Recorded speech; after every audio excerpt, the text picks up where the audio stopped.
Hey there, welcome to Brad Arrows. Tonight, we've got hours of chilling horror stories combined with soothing rain sounds to help you relax and sleep. Before you drift off, leave a comment below and let us know where you're listening from and what time it is. If these stories give you chills, don't forget to like, share, and subscribe. Get cozy and let the fear take over.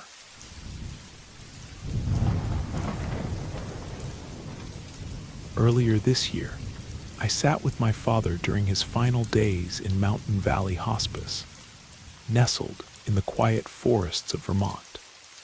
The building was modern yet peaceful, with large windows that looked out over the rolling green mountains. The autumn leaves were just beginning to turn, painting the landscape in brilliant shades of gold and crimson. I had spent most of that day with him, watching the sunlight move across his room, listening to his increasingly labored breathing. Later that evening, I went home to shower and change. But around 11:30, the hospice called there were signs that the end was approaching.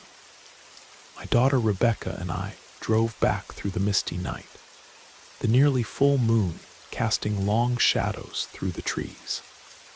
When we arrived, we took turns sitting with him. Rebecca took the first shift, allowing me to rest in the comfortable recliner near his bed. Something important you should know about my father. He had experienced death once before, many years ago. It happened when he was just 17, in 1963. Living in a remote fishing village in Maine, he developed a severe case of pneumonia. The nearest hospital was hours away, across treacherous winter roads. During the journey, he slipped away. His heart stopped beating for nearly 4 minutes. He remembered that experience with remarkable clarity.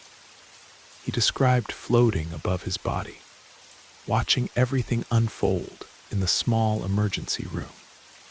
He saw the young doctor drop his stethoscope in his haste, heard the head nurse calling out for epinephrine, watched as they fought to bring him back. He felt no fear, only a profound sense of peace, and the strange sensation of being both present and absent at the same time. When he recovered, he described details he couldn't possibly have known. The pattern on the nurse's sweater hidden beneath her uniform, the conversation between 2 orderlies in the hallway, even the brand of coffee in the cup on the doctor's desk. The hospital staff were unable to explain how he could have known these things while clinically dead.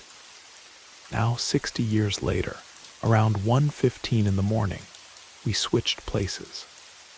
I sat beside his bed, while Rebecca tried to get some rest on the small sofa in the corner. The recliner where I had been sitting earlier now sat empty, or at least, that's what most people would have seen. I saw something else entirely. There in the recliner sat my father, not the frail man in the hospital bed, but the robust, vibrant version of himself from 20 years ago. He was wearing his favorite flannel shirt and the worn leather boots he used for hiking. He sat there quietly, watching me watch him, a gentle smile playing at the corners of his mouth. I spoke to him softly, not wanting to wake Rebecca. "You've been here before," I whispered, remembering his long-ago near-death experience. "You know this journey, but this time it's different. You've lived such a full life, Dad. You've climbed your mountains, sailed your seas, loved deeply, and been loved in return. It's okay to go now." The apparition of my father nodded slowly, his eyes filled with understanding and peace.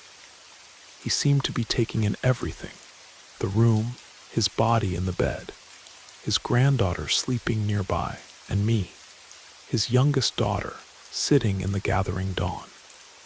It felt like he was saying goodbye not just to us, but to all the moments that had made up his remarkable life. just before 5 in the morning, as the first hints of dawn were beginning to paint the mountain peaks. My father passed away peacefully. The recliner was empty once more, but the room felt different, lighter somehow, as if something had gently lifted away. Later that morning, as Rebecca and I were gathering his things, we found his old journal in the bedside drawer. In it, he had written about his near-death experience all those years ago. But there was something he had never told us. He wrote that during those 4 minutes of clinical death, he had met his own father, who had passed away when he was just a child. His father had appeared to him, sitting in a chair beside his hospital bed, watching and waiting, just as my father had appeared to me. Now, months later, I often think about that night and the way death echoed across 3 generations of our family.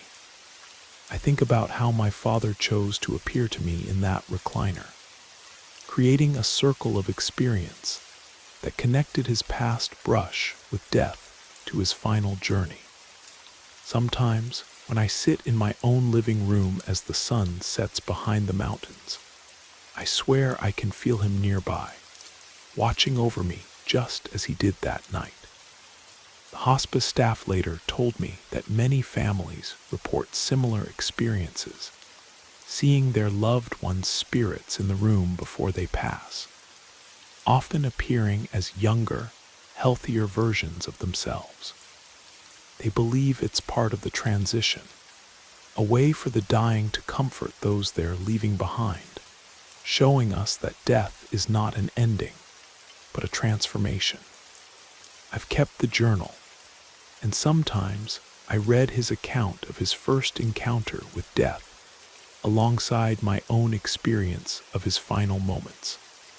The parallels are striking, and they remind me that perhaps death is not the stranger we fear, but a familiar path we've walked before, guided by those who love us most.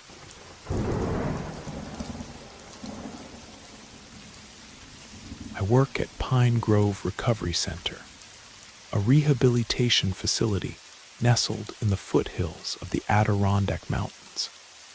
It's a 30-day program with a specialized detox unit for those crucial first days of recovery. The building itself has a history. Before becoming a rehab center, it was a tuberculosis sanatorium in the 1920s, then briefly served as a children's hospital during the polio epidemic. I've been here just over a year now, long enough to know that something isn't quite right about this place. The history seems to have seeped into the walls, leaving impressions that refuse to fade. There's a particular corridor in the East Wing, leading to the men's dormitory, that draws attention. Halfway down, there's an archway, no door, just an empty stone frame carved into the wall, its purpose lost to time. Every time I pass that archway during my night shifts, I feel a presence. Not behind me, not in front, but just to my left, as if someone is walking alongside me, matching my pace step for step. The sensation is so specific, like someone in a doctor's coat, the fabric making that subtle swishing sound against the air. That feeling faded after my first few months, but I've never forgotten those early encounters. But the strangest thing about Pine Grove isn't what I've experienced. It's the consistent stories told by others. Patients and staff who have never met each other, separated by months or even years, tell the same story about the doctor. We never mention him to new arrivals. This isn't some local legend we use to scare people. The descriptions come spontaneously, often from people in their first week of detox. They always describe him the same way: tall, distinguished looking, wearing wire-rimmed glasses and an old-fashioned doctor's coat.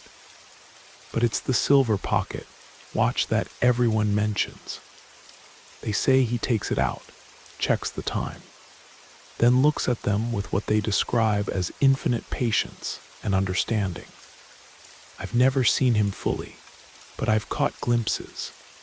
A flash of white coat disappearing around a corner. The glint of light on glasses through a window when all staff are accounted for inside. The kind of things you'd normally dismiss, but they stack up over time, becoming impossible to ignore. The main recreation room has these heavy oak doors that lead to a courtyard. They're solid, well-maintained, and definitely don't move on their own, except when they do. I've seen them swing open with purpose, as if someone invisible had pushed through them with urgency. The force required would be significant. These aren't doors that blow open in the wind. A former staff member once told me about seeing someone peer around the corner near the old archway. She described him perfectly. The glasses, the coat, the pocket watch chain glinting in the dim light. He didn't speak, just observed and withdrew, like a doctor doing his rounds, checking on his patients. What strikes me most is the garden. We have this tradition here. When someone completes their 30 days of sobriety, they can choose a stone from our rock garden and paint it. Some add their names, others write quotes or draw symbols. It's meant to be a testament to their achievement, a marker of their journey toward recovery. But there's a bittersweet reality to these stones. Many of our patients don't make it. They relapse, overdose, or simply disappear back into their old lives. Each painted stone in that garden could represent someone we've lost. And sometimes, late at night, I see the doctor standing there, looking at the stones, pocket watch in hand. I wonder if maybe that's why he lingers. Perhaps he's still doing his rounds, still watching over his patients, though his methods of healing have changed. During the tuberculosis epidemic, doctors could only offer comfort and hope. Now, in our modern struggle with addiction, sometimes that's still all we can offer. Recently, we had a patient, I'll call him Mike, who was having a particularly rough time in detox. He was ready to leave, to give up, when he reported seeing the doctor. He just stood there, Mike said, checking his pocket watch. Then he looked at me and smiled, like he knew something I didn't, like he knew I could make it. Mike stayed, completed the program, and his stone now sits in our garden. The building is scheduled for renovation next year. They're planning to modernize the facilities, maybe even close up that old archway. But those of us who work here wonder, will the doctor stay? Will he continue his eternal rounds, checking his pocket watch, watching over those struggling to heal? Sometimes, when I'm alone in the corridor late at night, I find myself hoping he will. In a place where we fight daily battles against addiction, where we lose as often as we win, there's something comforting about his presence. He represents something timeless, the dedication to healing, the patience to wait for recovery, the understanding that every life is worth saving. And if you ever find yourself in Pine Grove and see a distinguished gentleman checking his pocket watch, don't be afraid. He's just doing what he's always done, watching, waiting, hoping for healing.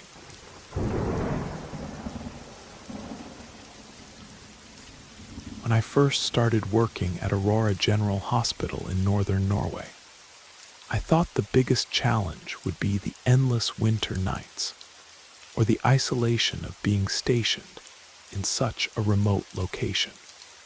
The hospital, perched on the edge of a fjord, was a stark modernist structure built in the 1960s, all concrete and glass. standing defiant against the Arctic winds. The building looked like something from another time, its angular shape cutting through the perpetual twilight of winter. The exterior was weathered by decades of harsh weather, the windows tinted with a permanent layer of salt spray from the sea. Inside wasn't much better, flickering fluorescent lights that created strange shadows, floors worn smooth by countless footsteps, and a constant low hum from the heating system that seemed to resonate through the entire building. I needed the job, though, and the other nurses were welcoming enough. Many of them had worked there for decades, the kind of seasoned professionals who knew every corner of the hospital, every creak of the building, and every unexplained sound that echoed through its halls. About a month into my position, I was returning from the supply room when I found a group of nurses huddled at their station, speaking in hushed tones. They looked up as I approached, startled by my footsteps. "What's going on?" I asked, trying to lighten the mood. "You all look like you've seen a ghost." Ingrid, one of the senior nurses, gave me a knowing look. "The light girl is back," she said softly. The others crossed themselves, an unusual gesture in our largely secular community. "The light girl?" I asked, expecting some local band name or maybe a reference to the Aurora Borealis. Ingrid leaned in, her voice dropping even lower. "They say she's the spirit of a young girl who died here in the first year the hospital opened. Some say she got lost in the service tunnels during a power outage. Others think she was a patient who never woke up from surgery. But she never left. She shows herself as pure light, like moonlight given form." I scoffed, but Ingrid didn't smile. "She doesn't appear often, but when she does, things happen. She moves through walls like they're not there, leaving trails of soft light behind her. Some say she's searching for her way home. I didn't think much of it until 2 weeks later. I was working the night shift, just a quiet evening with a few post-operative patients. I was walking down the north wing, checking vitals when it happened. The clipboard outside room 218 suddenly flew off its hook. Not fell, flew, and slammed against the opposite wall with enough force to scatter papers everywhere. The hallway was empty. No drafts, no open windows, no possible explanation for what I'd just witnessed. My heart pounding, I checked every possible cause: the hook, the walls, the ceiling vents. Nothing. Weeks passed without incident, and I had almost convinced myself it was some freak occurrence. Then came the night. I stepped outside for fresh air. It was 2 a.m., the parking lot empty except for staff vehicles, the mountains looming black against the star-filled sky. As I headed back inside, stamping snow from my boots, I saw her. A young girl, maybe 12 or 13, composed entirely of soft, white light. She was walking barefoot down a restricted hallway, her form rippling like the aurora itself. The light she emanated cast no shadows, but instead seemed to bend around objects, creating strange patterns on the walls. "Hey," I called out, breaking into a run. She turned the corner toward the old service tunnels. I followed immediately, my footsteps echoing in the empty corridor. The hallway ended at a heavy security door that required keycard access. I swiped my badge, checked the stairwell, nothing. She had vanished, but the air was filled with the scent of spring flowers, completely out of place in the Arctic winter. The defining moment came a month later. An elderly patient, Mrs. Larson, was in palliative care. That night, I was with her during what we all knew would be her final hours. She kept looking at the corner of the room, not with fear, but with wonder. "The light," she whispered in Norwegian. "It's so beautiful, like the summer midnight sun." I turned toward the corner. The room was empty, but the air seemed to shimmer, like heat waves rising from sun-warmed rocks. "She's dancing, Mrs." Larson said softly, her eyes following something I couldn't see. "Such a beautiful dance." Those were her last words. That night I sat in the break room with Anna, another nurse I'd grown close to, and told her everything. Instead of dismissing my story, she nodded slowly. "We've all seen her," Anna said. "She's as much a part of this place as the mountains and the sea. She doesn't mean any harm. Maybe she stays because this is the only home she remembers." There's talk now of modernizing Aurora General, of tearing down the old wings and building something more efficient. But I wonder about the light girl. Will she adapt to the new building? Will she still dance through the halls, leaving trails of ethereal light in her wake? Sometimes, during the long winter nights, when the aurora borealis paints the sky in sheets of shifting color, I think I see her watching from the windows. Her light mingles with the celestial display, and for a moment she seems at peace, a child of light in this land of darkness. And there are still times when clipboards unexpectedly fall, when doors open on their own, when the scent of summer flowers fills the frozen air. The other nurses just smile and say, "She's making her rounds again." In a place where the sun disappears for months at a time, perhaps we need our own source of light, even if it comes from somewhere beyond our understanding.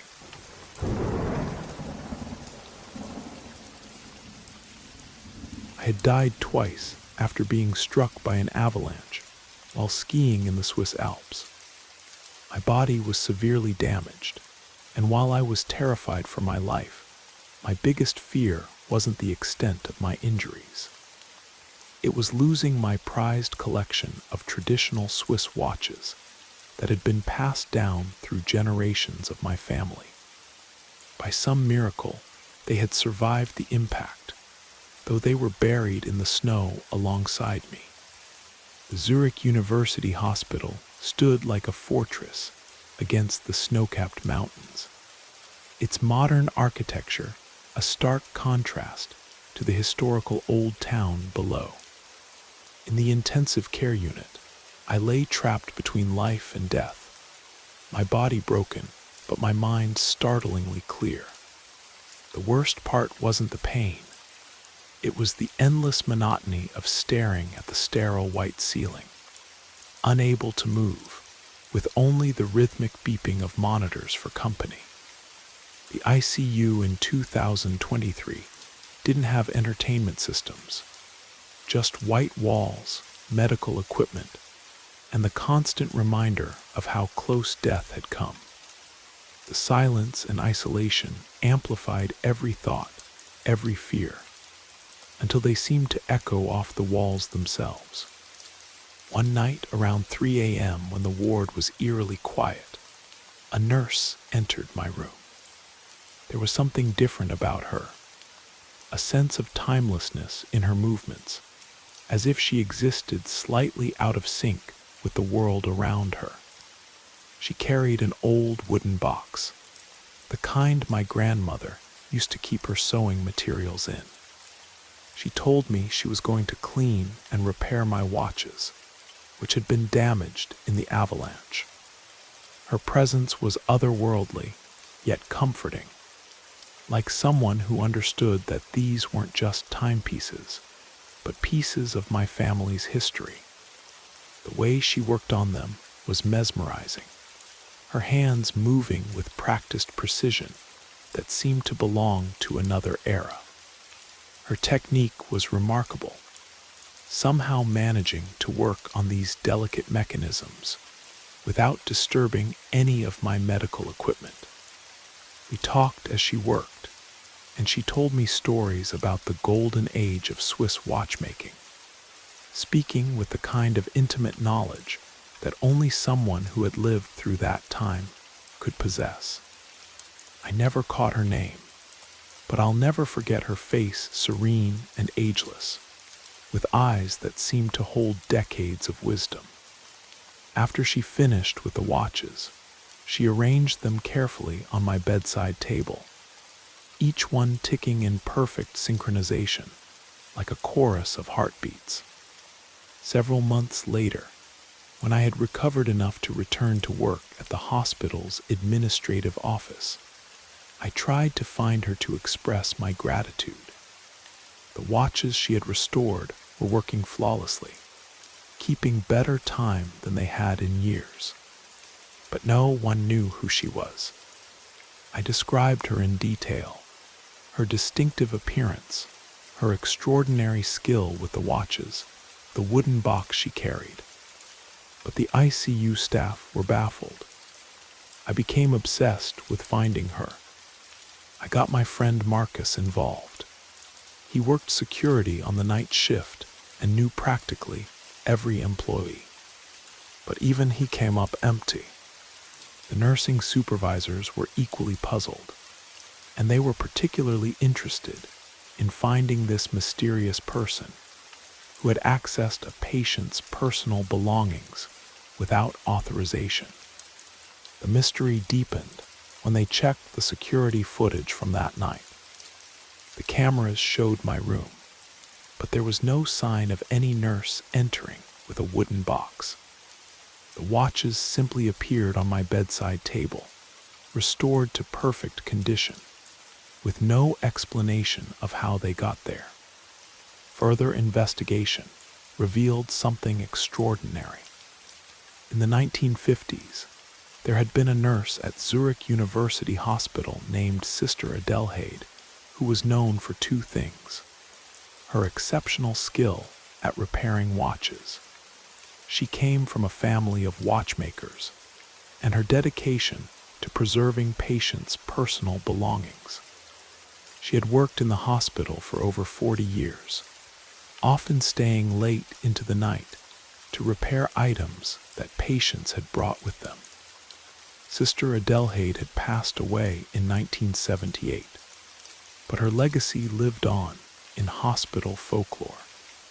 The older staff spoke of her dedication to her patients, how she believed that keeping their precious possessions safe and functional helped with their recovery.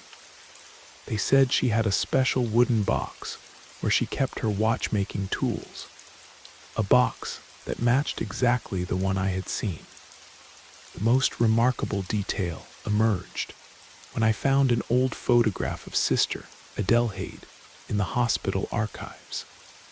The woman in the faded photograph, standing proudly in her 1950s nurse's uniform, was undeniably the same person who had visited my room that night. Now, whenever I look at my restored family watches, I think about Sister Adelheid. They keep perfect time, these ancient pieces that have ticked through generations of my family's history. Sometimes, late at night, I swear they tick in unison, as they did in my hospital room. Perhaps they're marking not just the passage of time, but the eternal dedication of a nurse who understood that healing involves more than just mending broken bodies. The hospital has changed dramatically since Sister Adelheid's time. Modern medical technology has replaced much of the old equipment, and the ward where she once worked has been renovated beyond recognition. But sometimes, the night staff report hearing the subtle click of watch mechanisms coming from empty rooms, or catching glimpses of a figure carrying a wooden box down the quiet corridors. They say she's still there, this guardian of timepieces and keeper of treasures, continuing her rounds long after her own time has passed.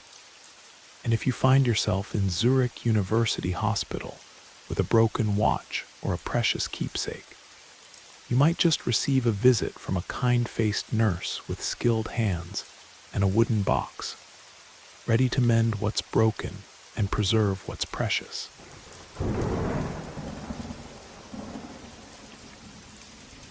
I knew two different people who worked at the same hospital, but 25 years apart.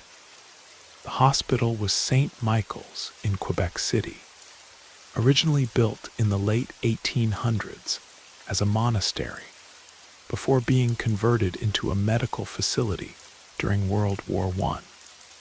Neither of my friends ever met, but what they experienced within those ancient stone walls was identical. Marie worked there in the 1990s, and Isabelle started in 2015. Both worked in the hospital kitchen, which was housed in what used to be the monastery's refectory. The original vaulted ceilings and thick stone walls remained, creating an atmosphere that seemed frozen in time. They both described the same unexplainable experiences that occurred in those early morning hours, long before the rest of the staff arrived. The kitchen would be silent, except for the gentle hum of refrigerators, the ancient building settling into the pre-dawn quiet. That's when it would begin. First came the bells, not the city's church bells, but the clear, distinctive sound of the monastery's old bell system that hadn't existed for over a century. 3 rings, always at 4:15 a.m., echoing through the empty corridors, as if calling long-dead monks to their morning prayers. Then came the footsteps, not just 1 or 2 sets, but many, moving in perfect unison. They described it as sounding like a procession of people walking slowly, deliberately down the stone hallways, their feet making that distinctive sound of hard-soled shoes on ancient floors. The footsteps would move past the kitchen doors, heading toward what used to be the chapel, but was now the hospital's medical storage facility. But the most unsettling phenomenon was the chanting. It would start softly, almost imperceptible, then grow stronger, multiple male voices singing Gregorian chants in perfect harmony. The songs were always in Latin, rising and falling in those haunting medieval cadences that seemed to resonate with the very stones of the building. Marie recalled one particular morning when she was preparing bread dough for the day's meals. The bells rang as usual at 4:15, but this time, when the chanting began, it was different. The voices seemed closer, more present, and she could feel the vibration of their song in her chest. The temperature in the kitchen dropped dramatically, and the smell of incense, the distinct, ancient smell used in Catholic ceremonies, filled the air. She turned around and saw them, just for a moment, but the image was burned into her memory forever. A line of monks in traditional black robes, walking in procession through the kitchen. They were translucent, like figures seen through frosted glass, but their movements were precise and purposeful. They passed through the solid kitchen counter as if it didn't exist, following a path that would have led to the old chapel. 25 years later, Isabelle experienced almost exactly the same thing. She was checking inventory in the walk-in freezer when she heard the bells. The chanting started, and when she stepped out of the freezer, she saw the procession. She described them exactly as Marie had transparent figures in black robes, moving in perfect formation, following their ancient morning ritual as if the monastery had never ceased to exist. Both women learned to live with these supernatural residents, They said the presence never felt threatening. If anything, it was peaceful, as if the monks were simply continuing their devotions, unaware or unconcerned that centuries had passed, and their monastery had become a place of medical healing. The kitchen staff developed their own rituals in response. They would leave a small loaf of fresh bread on the old stone windowsill every morning, a gesture of respect to their ethereal colleagues. Sometimes the bread would disappear without explanation, though no one ever saw it happen. They discovered more about the building's history over time. The monastery had been known for its healing herbs and medicines, their knowledge passed down through generations of monks who served the poor and sick of Quebec City. In a way, the hospital was continuing their mission, though with modern medical techniques replacing ancient herbal remedies. During renovation work in 2018, workers discovered a hidden room behind one of the kitchen walls. Inside, they found old manuscripts detailing the monastery's medical treatments, along with perfectly preserved bottles of dried herbs and medicines. More surprisingly, they found documentation of the monks' daily schedules. Their morning prayers began at exactly 4:15 a.m. The hospital administration decided to preserve the room as a historical exhibit, showing the connection between the building's past and present. But they couldn't explain why the automatic timing system in the kitchen regularly malfunctioned at 4:15 a.m., or why security cameras occasionally caught glimpses of dark figures moving through the corridors in the early morning hours.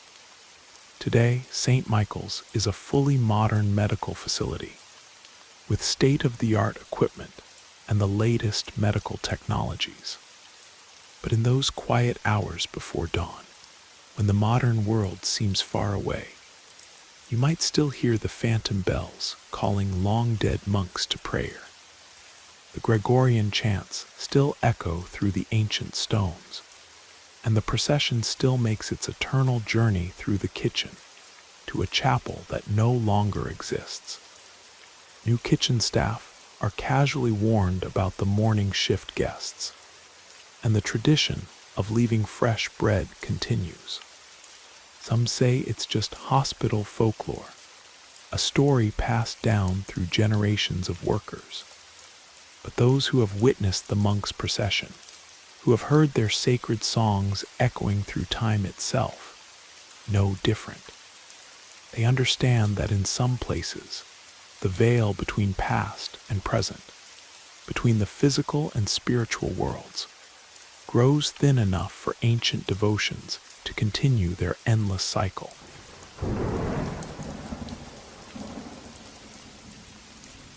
I've been a nurse for over 24 years, and I've worked in multiple facilities throughout Australia, especially during the bushfire crisis when I took up rural nursing positions.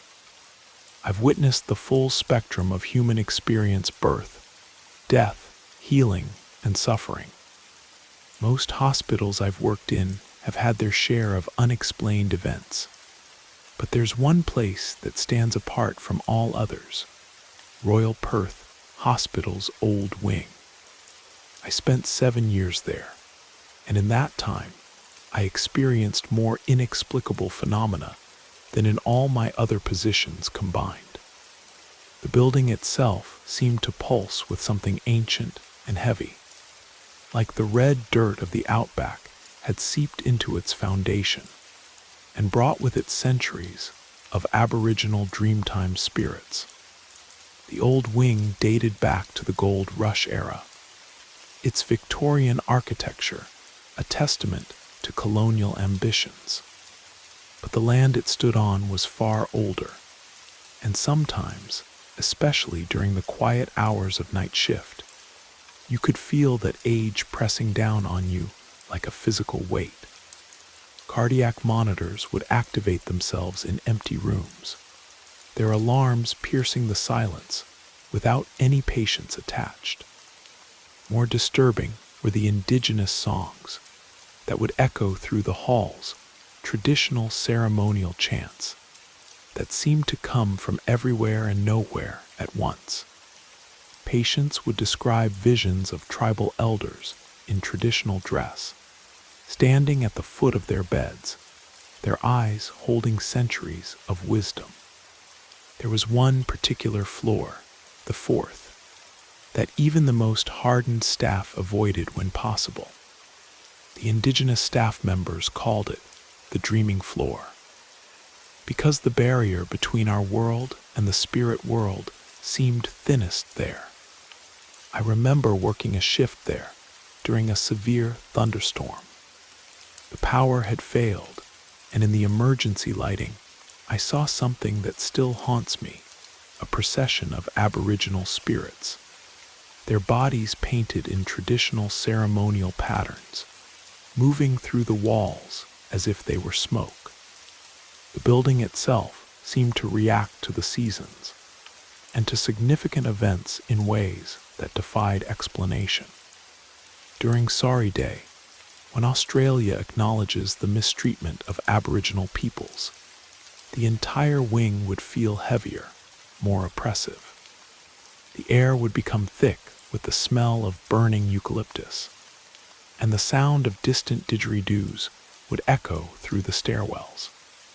The violence that occasionally erupted in the old wing was different from anything I'd experienced elsewhere. It wasn't just the usual hospital incidents. It felt targeted, as if the building itself was rejecting certain people. 3 of my colleagues were attacked on that floor in separate incidents. Each time, the perpetrator claimed they were pushed by invisible hands, driven by an anger they couldn't explain. The indigenous staff members had their own rituals for working in the old wing. They would burn small amounts of sage in break rooms, leave offerings in certain corners, and always acknowledge the spirits when entering certain areas. Many refused to work on the 4th floor without first performing traditional cleansing ceremonies. I remember one night particularly clearly. We had an Aboriginal elder admitted with severe pneumonia. As his condition worsened, the entire floor began to resonate with a low humming sound, like dozens of didgeridoos playing just at the edge of hearing. The lights flickered in rhythm with this sound, and every electronic device on the floor began malfunctioning. Just before dawn, the elder passed away. At the moment of his death, every light on the floor exploded simultaneously, showering us in sparks. When emergency lighting kicked in, the nurse's station was covered in red dust. The same dust found in sacred sites in the outback, hundreds of kilometers away. The most powerful incident occurred during a lunar eclipse. An indigenous patient was close to death, and his family had been performing traditional ceremonies in his room. As the moon disappeared into shadow, the temperature in the entire wing dropped dramatically. The walls seemed to become transparent, revealing layers of history. I could see ghostly images of the original landscape, of ceremonies performed long before the hospital existed, of tribal elders passing down ancient knowledge. The patient passed during the height of the eclipse, and at that moment, every Aboriginal staff member in the building reported seeing the same thing: a massive rainbow serpent, a powerful creator spirit in Aboriginal mythology, moving through the corridors, its scales shimmering with colors that shouldn't exist in our world. After 7 years, I transferred to a newer facility in another city. The moment I left that old wing for the last time, it felt like stepping out of a dream. as if a weight I hadn't known I was carrying suddenly lifted. My new workplace is modern, efficient, and completely free of unexplained phenomena. But sometimes, especially during storms or when the moon is full, I find myself thinking about that old wing in Perth. I think about the layers of history trapped in those walls, the ancient spirits that still walk those corridors, the power of a land that refuses to forget its original guardians. Some buildings are more than just structures. Their intersection points where different worlds touch, where the past refuses to release its hold on the present, where ancient powers still make themselves known. The old wing still stands, though there's talk of demolition now. But those who have worked there know that you can't simply tear down a building with that much history, that much spirit. The land remembers, the spirits remain, and some places will always be bridges between our world and the dreaming.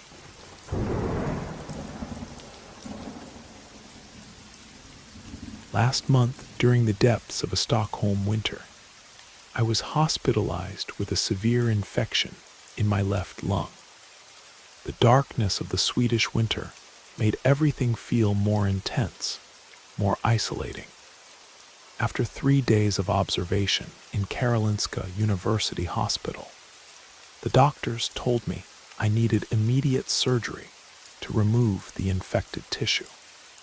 The decision came on a Monday, when the sun had barely risen above the horizon before beginning its early descent.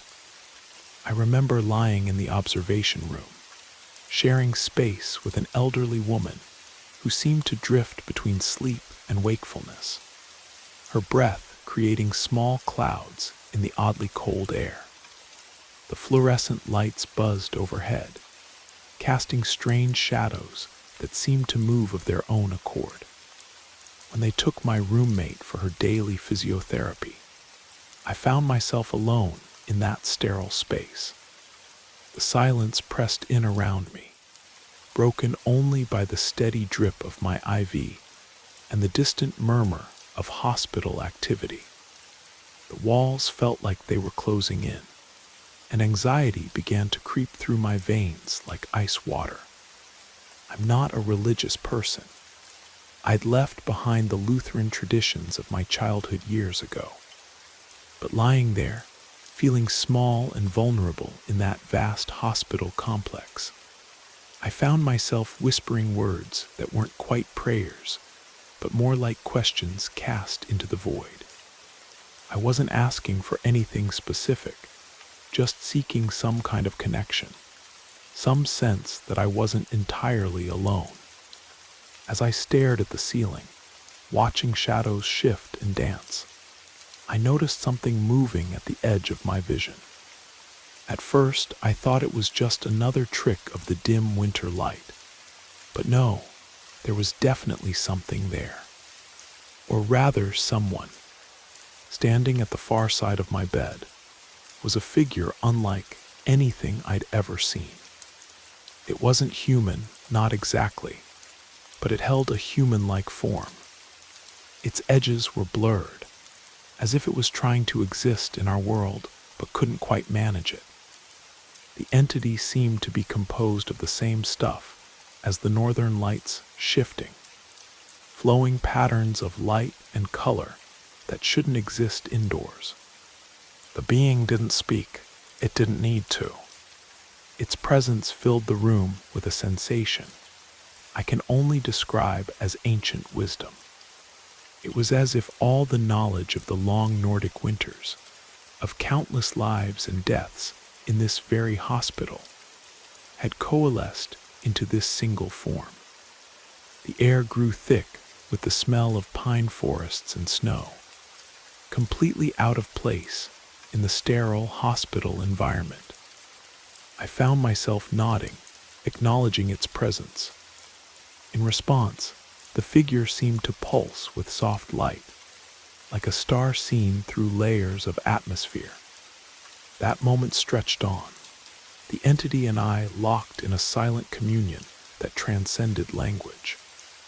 The winter darkness outside the windows seemed to deepen, making the figure's ethereal glow more pronounced.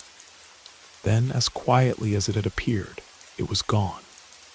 The room felt emptier, the silence more profound, but the scent of pine lingered. I don't remember falling asleep, but the next thing I knew, I was waking up 2 days after the surgery. The doctors told me everything had gone perfectly, though I have no memory of being taken to the operating room. Since that day, I've been haunted by what I saw. Was it a manifestation of ancient Nordic spirits, the kind our ancestors believed walked among us during the dark winters? Was it a guardian entity that had attached itself to the hospital, watching over patients in their most vulnerable moments? Or was it something else entirely, something our modern minds don't have the vocabulary to describe? My family would probably say it was a guardian angel, trying to guide me back to faith. My more scientifically minded friends suggest it was a hallucination brought on by medication and stress. But neither explanation feels quite right. The experience felt older than religion, more tangible than hallucination. Recently, I spoke with one of the night nurses who had been working during my stay. I was hesitant to mention what I'd seen, but something in her demeanor encouraged me to share. As I described the figure of living light, her eyes widened in recognition. "We call it the Lysvesen, the light being," she said quietly. "It appears most often during the winter months, when the darkness is strongest, usually to patients who are facing difficult surgeries or treatments. Those who see it, they always seem to heal faster, recover more fully."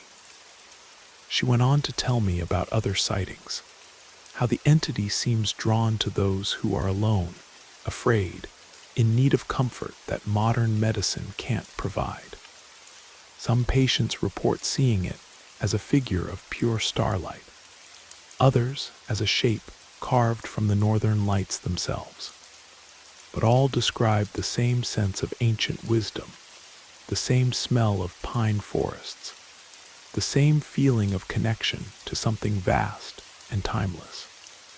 The hospital keeps no official record of these encounters, but the night staff trade stories during their quiet shifts. They say the entity has been seen as long as the hospital has existed, perhaps even longer. Some believe it's tied to the land itself, a spirit that watched over the sick and dying long before modern medicine arrived in these northern lands. Now, months later, as I watch the winter darkness settle over Stockholm, I find myself thinking about that encounter. The surgery scar has healed, but the memory remains crystal clear. Sometimes, when the northern lights dance across the sky, I catch myself looking for patterns that remind me of that figure, wondering if it's still there in the hospital, standing silent vigil over others in their hours of need. And I've learned something profound from this experience, that healing comes in many forms, not all of them understood by modern science. Sometimes, in the depths of our darkest moments, we encounter something that defies explanation, something that connects us to the ancient rhythms of life and death that have played out in these northern lands for countless generations.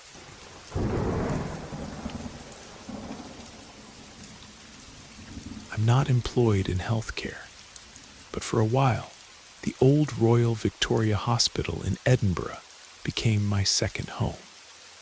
My husband was battling a severe illness, so I stayed with him day and night, becoming as familiar with the hospital's rhythms as any staff member.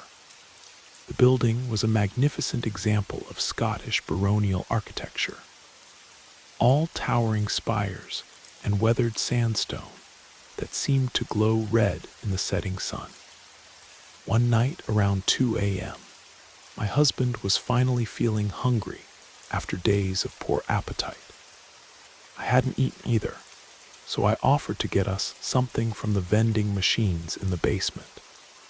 The cafeteria had long since closed, leaving only these humming machines in the bowels of the building as a source of sustenance. Now, I'd visited hospitals before, but there's something different about them at night, especially in a building as old as the Royal Victoria. The basement level was particularly unsettling, with its vaulted stone ceilings and walls thick enough to have witnessed centuries of medical history. When I stepped into the ancient elevator, one of those old manual door models that had somehow survived every modernization attempt, I immediately felt something was off. The air became heavy with the scent of heather and peat smoke, smells that had no business being in a hospital basement. Then I heard them, voices speaking in ancient Scots Gaelic, the kind my grandmother used to speak when I was a child. The elevator doors opened to the basement level, and the voices stopped as suddenly as they had begun. The corridor stretched before me, illuminated by flickering fluorescent lights that cast strange shadows on the stone walls. The vending machines were located in an open area near what used to be the hospital's morgue. A fact I tried very hard not to think about. As I was selecting snacks from the machine, I heard footsteps, not my own, but the distinct sound of boots on stone.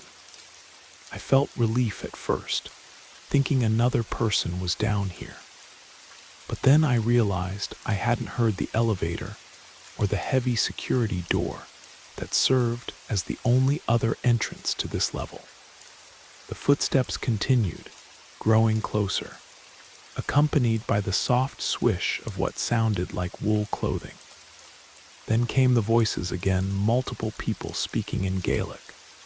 Their words too faint to make out, but their tone serious and professional, like doctors discussing a patient's care. I grabbed my purchases and started walking back, trying to keep my pace steady despite my rising panic. The footsteps seemed to be right behind me now, and with them came the distinctive smell of herbs, not modern antiseptic, but the ancient medicinal herbs that Scottish healers had used for centuries. Thistle, heather, and something sharper that might have been foxglove. I turned around, and for a split second, I saw them, 3 figures in what looked like 18th century Scottish medical attire. Long wool coats, leather bags filled with surgical tools and herbs. They were transparent but detailed, like figures in an old daguerreotype brought to life. One carried a leather-bound book, another held what appeared to be surgical instruments, and the third was mixing something in a small mortar and pestle. They passed through me, literally through me, leaving behind a bone-deep chill and the overwhelming scent of those medicinal herbs. I ran to the elevator, my heart pounding. As the doors closed, I heard one final phrase in Gaelic: "Slant agus foy's health and rest." Later, when I mentioned this to one of the night nurses, her face remained carefully neutral. "Ah," she said, "you've met the ancient doctors." She explained that the basement level had been part of the original Royal Infirmary, dating back to 1739. The 3 figures I'd seen were allegedly doctors who had died during a particularly devastating plague outbreak, continuing their rounds long after death. "They're still trying to heal," the nurse said. "They appear most often when we have difficult cases upstairs. Some say they're checking on how modern medicine is progressing. Others think they're still trying to find a cure for the plague that killed them. Further research revealed that the hospital had been built on the site of an even older healing center, one run by Celtic monks who combined Christian prayer with traditional Scottish herbal medicine. The herbs I'd smelled were exactly the ones they would have used for treating serious illnesses. The appearances of the ancient doctors became more frequent during the COVID-19 pandemic. Night staff reported seeing them more often, always carrying their books and instruments, always speaking in Gaelic, always leaving behind that distinctive smell of medieval medicine. Most intriguing were the cases where modern equipment would detect anomalies moments after staff reported seeing the spectral doctors. Several times, monitors would suddenly alarm for patients who needed immediate attention, but only after the ghostly physicians had been seen heading in that direction. My husband recovered eventually, and we no longer spend our nights in the Royal Victoria. But sometimes, when I pass the old building, I catch a whiff of those herbs on the wind.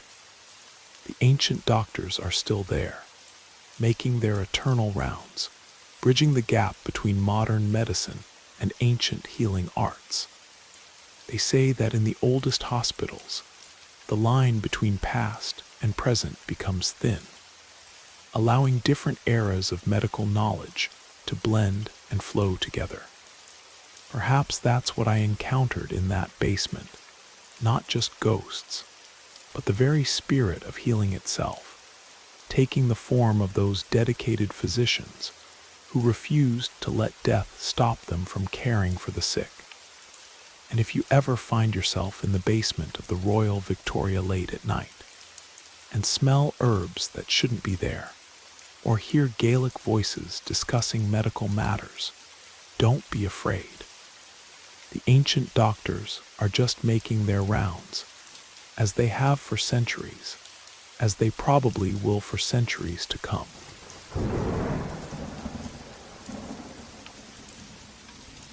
When I was nearly 3 years seizure-free, I had to undergo testing in the epilepsy monitoring unit at Vienna General Hospital. The requirement was 5 full days and nights in the hospital, where they would gradually reduce my medication and use sleep deprivation to try and trigger a seizure under controlled conditions. The building itself was a masterpiece of Austrian architecture, its corridors echoing with over 2 centuries of medical history. My father stayed with me throughout the ordeal, keeping watch from a worn leather armchair near the window that overlooked the city's historic district. Of course, I had a call button for emergencies, but having him there brought an extra measure of comfort in this unsettling situation. That's when I first became aware of her presence. Not physically, I couldn't see her with my eyes, but I could sense her there, like a whisper in my mind. She was a nurse, but not a modern one. She wore the distinctive uniform of the imperial era, a high-necked white dress with a starched apron, and the traditional nursing cap with the double red cross of the Austro-Hungarian Empire. She didn't speak much, but when she did, it was in gentle, antiquated German, the kind you might hear in old Viennese films. She would check on me as any nurse would, asking if I needed anything, ensuring I was comfortable. But there was a profound sadness about her, a weight of history that seemed to bend the air around her. As the days passed, I began to understand why she was there. Through fragments of her presence, I learned her story. Her name was Nurse Adelheid, and she had worked in the children's ward during the Spanish flu epidemic of 1918. She had cared for a young boy, possibly 7 or 8 years old, who suffered from both epilepsy and influenza. Despite her devoted care, working double shifts and barely sleeping, she couldn't save him. The boy's death had broken something in her. She continued working, but the guilt and grief followed her like a shadow. Eventually, she contracted the flu herself, but she refused to leave her patients. They found her one morning, collapsed beside an empty bed, the same bed where her young patient had passed away. Then came 2 a.m. on my 4th night of monitoring. I had a severe seizure, and what happened next is something I only know through my father's account. My heart stopped. He frantically pressed the call button, watching in horror as the monitors flatlined. Those moments, he said, felt like an eternity. But here's what my father didn't see. What I experienced in those moments between life and death. Nurse Adelheid was there, more clearly than ever before. She moved with purpose and confidence, her hands working with practiced efficiency as she tended to my unconscious form. This time she was speaking clearly, not in German, but in the universal language of medical urgency. The modern medical staff arrived seconds later, responding to both the call button and the monitor alarms. They worked quickly and professionally, bringing me back. But when my father later described what happened, he said something that made my skin prickle with goosebumps. Before the modern medical team arrived, he had felt a sudden drop in temperature and caught the faint scent of some old-fashioned perfume lavender and something else he couldn't identify. After that night, Nurse Adelheid never returned. It was as if by saving my life, by finally being able to save someone with a condition similar to her lost patient, she had found her peace. The modern nurses seemed unsurprised when I finally shared my experience. Many of them had their own stories about Nurse Adelheid, especially during critical moments with young patients. They showed me an old photograph they kept in the nurses' station. It was from 1917, showing the hospital staff during the war years. There she was, standing in the back row, the same high-necked dress, the same cap with the double cross, and a face that carried both compassion and determination. The hospital archives revealed more about her. Nurse Adelheid had been known for her exceptional care of children with neurological conditions. She had developed several innovative techniques for making young epilepsy patients more comfortable during their seizures. Her methods were ahead of her time. Some are surprisingly similar to modern protocols. Now, years later, when I returned to Vienna General for my annual checkups, I always stop by the old children's ward. The building has been modernized, but some of the original architectural features remain, including the ornate crown molding that Nurse Adelheid would have seen every day. Sometimes, especially during quiet moments, I catch a hint of that lavender perfume. The modern staff say that monitor systems in the pediatric neurology unit sometimes activate on their own, particularly when a child is about to have a seizure. They say it's probably just equipment malfunction, but those who know the story of Nurse Adelheid think differently. Perhaps she's still there, watching over the children in her ward, making sure that no other young patient slips away on her watch.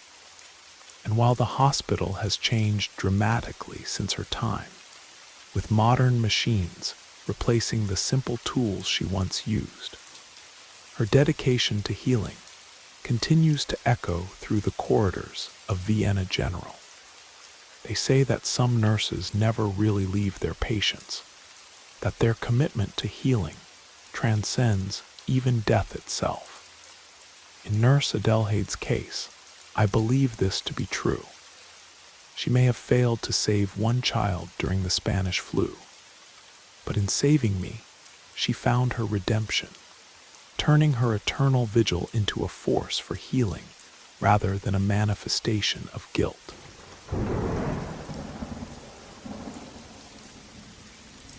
I never considered myself superstitious, but what happened in the abandoned Heilanstalt Schwarzwald, an old sanitarium deep in Germany's Black Forest, changed my perspective forever.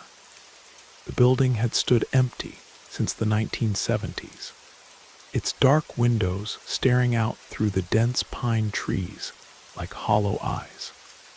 It started as a Dare 5 university students looking for excitement during our winter break in Baden-Württemberg. 3 local students, Klaus, Hannah, and Martin, along with my friend Ingrid and myself. The December night was thick with fog, and the moon cast strange shadows through the bare branches above. The sanitarium's history was dark enough built in the late 19th century as a tuberculosis hospital. It later served more sinister purposes during darker periods of German history.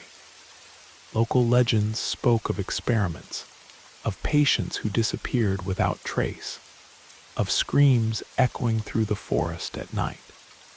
The building's neo-Gothic architecture loomed before us, its spires disappearing into the fog. The entrance was partially boarded up, but we found a side door that yielded to Klaus's persistence. The air inside was thick with decay and something else, a heaviness that seemed to press against our skin. Within minutes of entering, something shifted in the atmosphere. All 3 of our male companions, who had been so confident moments before, began showing signs of extreme discomfort. Klaus particularly looked physically ill.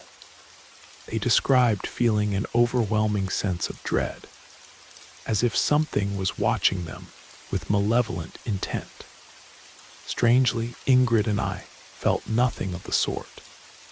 If anything, the building seemed to welcome us, the air around us slightly warmer than it should have been.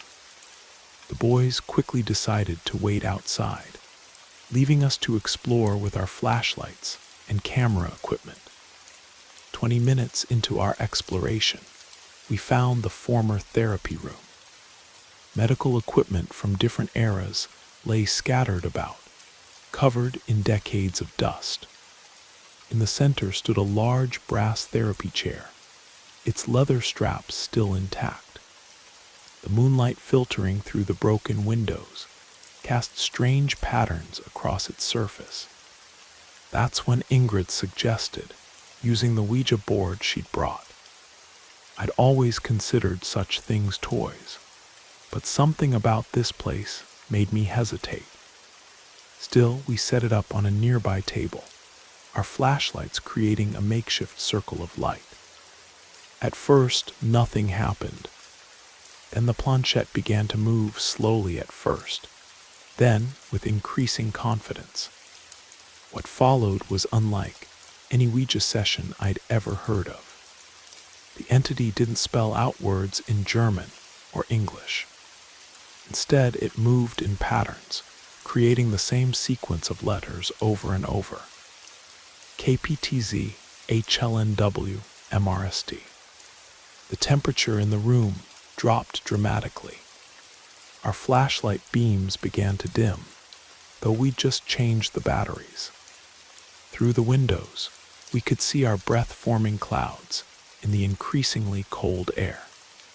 The planchette moved faster, more urgently, until suddenly it stopped dead center on the board. That's when we heard it, the sound of multiple voices speaking in what seemed to be different languages. Some in German, others in what might have been Polish or Russian. They weren't coming from any particular direction. Rather, they seemed to fill the entire room, growing louder with each passing second. Ingrid attempted to end the session properly, but before she could, every piece of medical equipment in the room began to rattle. The brass therapy chair started to rock back and forth, its straps swaying as if in an unfelt wind.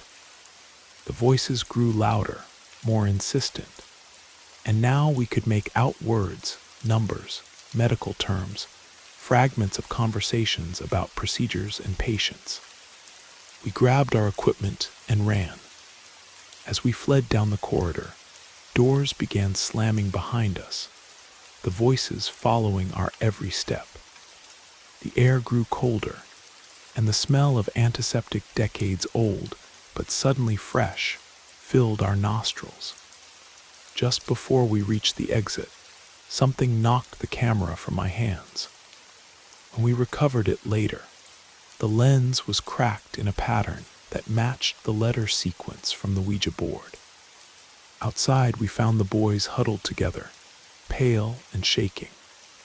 They'd heard screaming from inside the building, they said, but we'd heard no screams, only voices.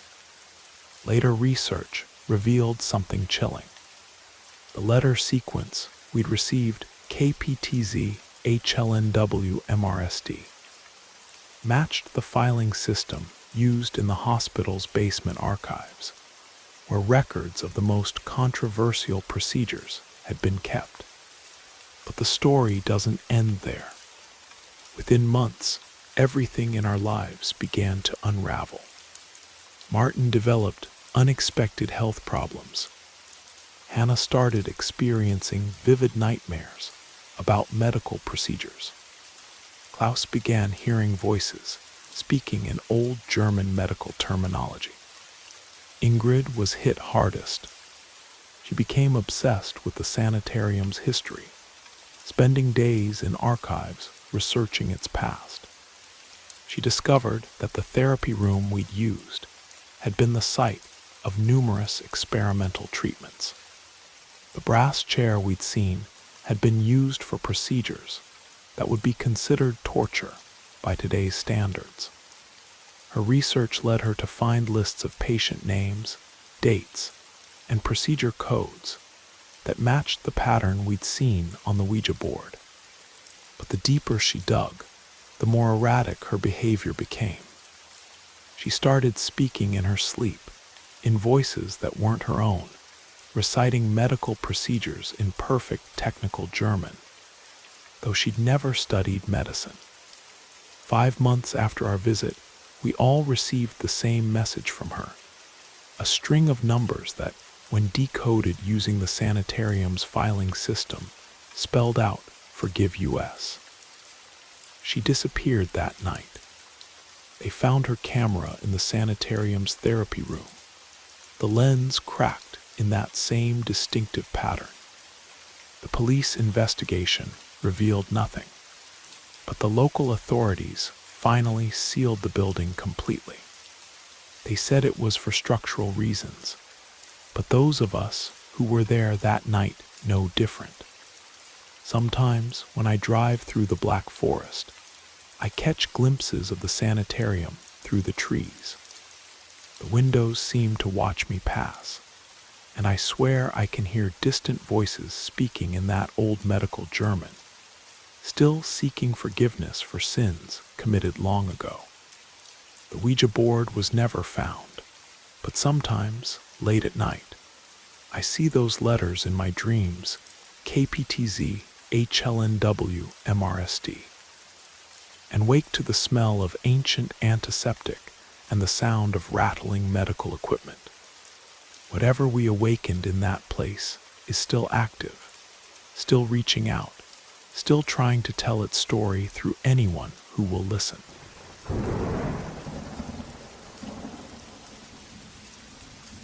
I work in the hospital pharmacy at the Oslo University Hospital, a sprawling medical complex that combines ultramodern facilities with buildings dating back to the 19th century.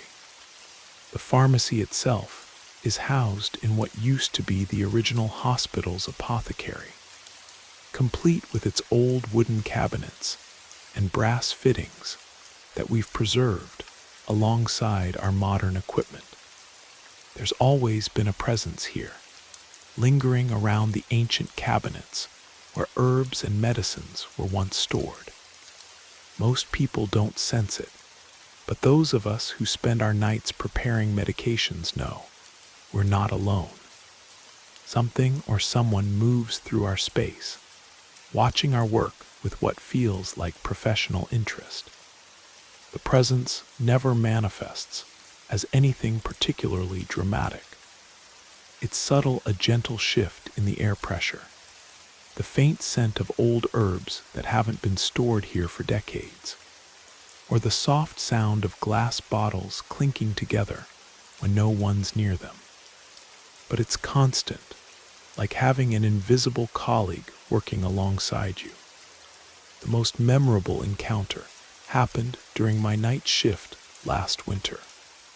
Norway's winter darkness had settled in, and the old pharmacy was lit only by the sterile glow of the laminar flow hoods, where we prepare IV medications. I was working alone, focused on preparing a complex chemotherapy mixture under the hood. The space behind me was cramped, with an antique wooden table that stood too close for comfort. If anyone wanted to pass behind me, they'd have to squeeze through, likely bumping either me or the table. I was completely absorbed in my work when I felt it. A cold draft running down my spine, followed by the unmistakable sensation of someone brushing past me. The table shifted slightly, making that distinctive sound of wood scraping against tile, as if someone had just squeezed through the narrow space. My heart nearly stopped. The grip on my syringe tightened as I slowly turned around, expecting to see a colleague who had somehow entered silently. But there was no one there. The room was empty, yet the air felt charged, like the atmosphere before a storm. Then I noticed something peculiar. The ancient cabinet behind me, the one containing some of the original apothecary bottles from the 19th century, had one drawer slightly open. I knew with absolute certainty it had been closed moments before. Looking closer, I saw that the drawer contained old bottles labeled in Norwegian and Latin, still containing traces of dried herbs and minerals that were once common in pharmaceutical preparations. The scent of these ancient remedies, chamomile, valerian, and something sharper that might have been foxglove, filled the air. I spoke aloud, my voice surprisingly steady. "I don't mind you being here, but please don't disturb me when I'm working with medications. It needs to be precise." The air seemed to thicken for a moment, and then, slowly, the drawer closed by itself. The temperature returned to normal, and the herbal scent faded. Later that week, I was sharing my experience with Astrid, a senior pharmacist who'd worked here for over 30 years. Instead of dismissing my story, she nodded knowingly and told me about Master Anderson, the hospital's head pharmacist from 1870 to 1900.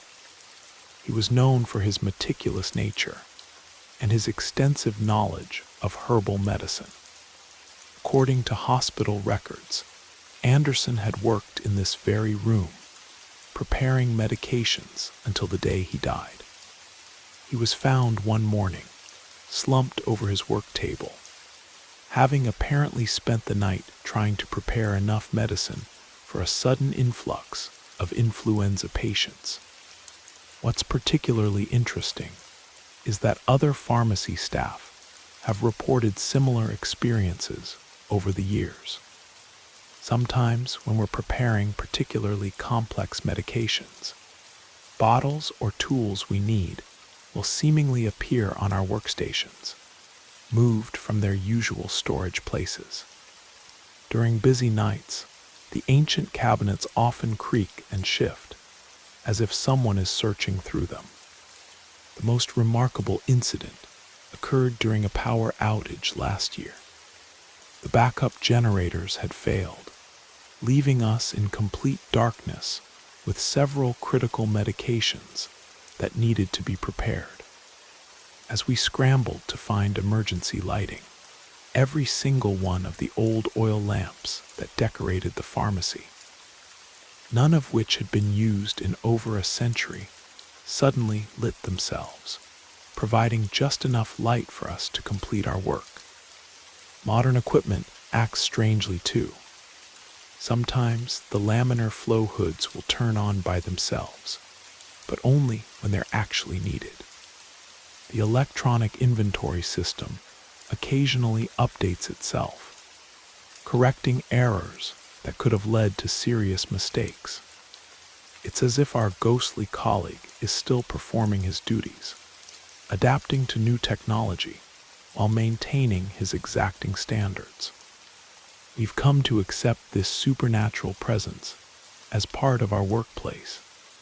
Some new staff members get unnerved when they first experience it, but most of us find it comforting.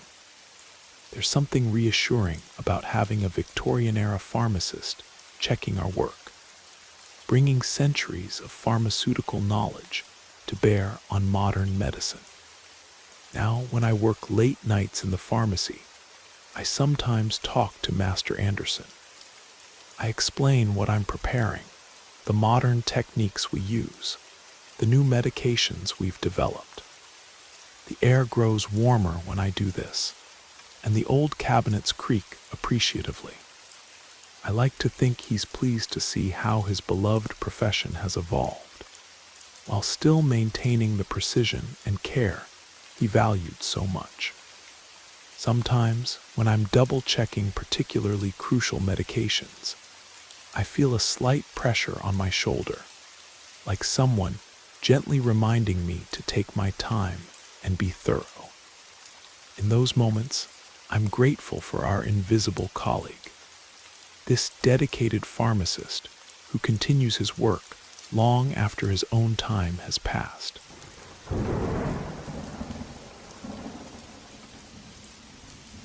The old wing of Aarhus University Hospital in Denmark always had its share of unexplained occurrences, but room 317 was different.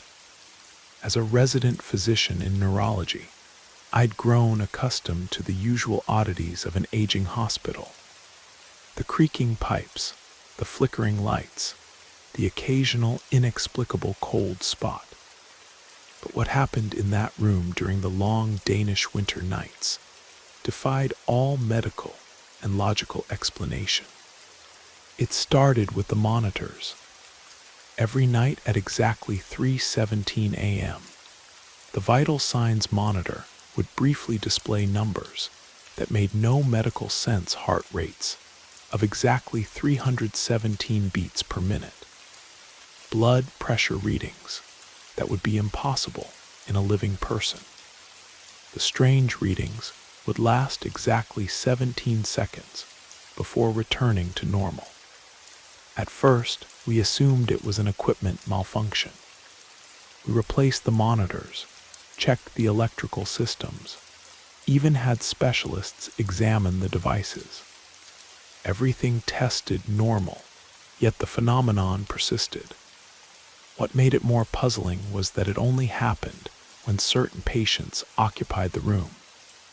Specifically, those who were recovering from severe brain injuries. Then came the bells. Not the modern call buttons, but the sound of old-fashioned hospital bells, the kind they used in the 1930s when the wing was first built. They would ring at random times, but always in sequences of 3, 1, and 7.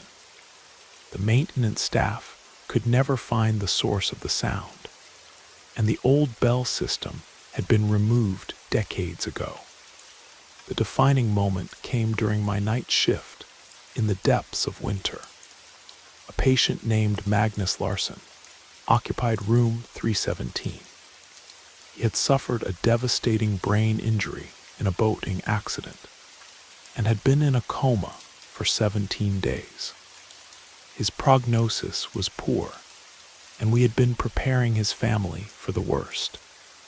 That night, as I was updating his charts, I noticed something odd about the room's temperature.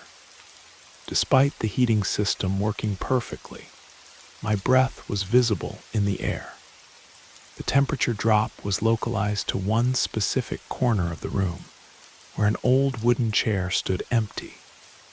Or at least, it appeared empty to most observers. I saw something different. In that chair sat a figure that seemed to shift between visibility and invisibility, like looking at a reflection in rippling water. It appeared to be a man in an old-fashioned doctor's coat, wearing wire-rimmed spectacles that caught the dim light from the monitors. He was writing in what looked like an ancient medical journal, using a fountain pen that made no sound as it moved across the pages. The figure didn't acknowledge my presence directly, but I noticed he would occasionally glance at Magnus's monitors, make notes, and nod slowly, as if confirming something to himself. The air around him seemed to ripple with a strange energy, and I could smell something that reminded me of old medical textbooks and leather. Curiosity overcame my fear, and I began researching the history of Room 317. What I discovered was remarkable. The room had been the office of Dr. Eric Thompson, a pioneering neurologist who had worked at the hospital from 1931 until his death in 1948. He had been known for his groundbreaking work with coma patients, developing treatments that were decades ahead of his time. Dr. Thompson had died in that very room at exactly 3:17 a.m. after spending 17 hours trying to save a young patient with a severe brain injury. According to hospital records, his last words were, "There's always hope at 3:17. The most extraordinary event occurred 3 nights after I made this discovery. Magnus's condition had been deteriorating, and we had begun discussing end-of-life care with his family. At exactly 3:17 a.m., all the monitors in his room began displaying those impossible numbers again. The temperature dropped dramatically, and the old-fashioned bell rang in its characteristic 317 pattern. This time, the spectral doctor stood up from his chair and moved to Magnus's bedside. He pulled out an old stethoscope and began what looked like a thorough neurological examination. His hands never actually touched the patient, but they moved with precise, practiced movements through the air above Magnus's body. The examination lasted exactly 17 minutes. When it was complete, the ghost doctor made one final note in his phantom journal, nodded with satisfaction, and slowly faded from view. The temperature returned to normal, and the monitors resumed their regular readings. The next morning, Magnus opened his eyes for the first time in weeks. His recovery defied all medical expectations. Within days, he was speaking coherently, and his brain scans showed remarkable improvement. When asked about his experience, he mentioned having a strange dream about an old doctor with wire-rimmed glasses who kept telling him, "Wake up at 3:17. We never found Dr. Thompson's original medical journals, but old hospital records showed that he had documented several cases of patients making miraculous recoveries at exactly 3:17 a.m. He had theorized that there was something special about that specific time, something that enhanced the brain's natural healing abilities. Now, years later, Room 317 continues to have one of the highest recovery rates for neurological cases in the hospital. The mysterious monitor readings still occur, the bells still ring their pattern, and sometimes, on particularly critical cases, staff report seeing a figure in an old-fashioned doctor's coat, writing in an invisible journal. The hospital has been renovated several times since then, but we've never changed Room 317. The old wooden chair remains in its corner, and every new resident is told about Dr. Thompson and his unconventional timing theory. Some dismiss it as hospital folklore, but those of us who have worked the night shift know better. I've since moved on to become a department head, but I still check the records for Room 317. The pattern continues, an unusually high number of unexpected recoveries, particularly at 3:17 a.m. And sometimes, when I pass by late at night, I catch a glimpse of wire-rimmed glasses gleaming in the darkness, and I know Dr. Thompson is still there, watching over his patients, proving that in medicine, as in life, hope can be found even in the strangest of numbers.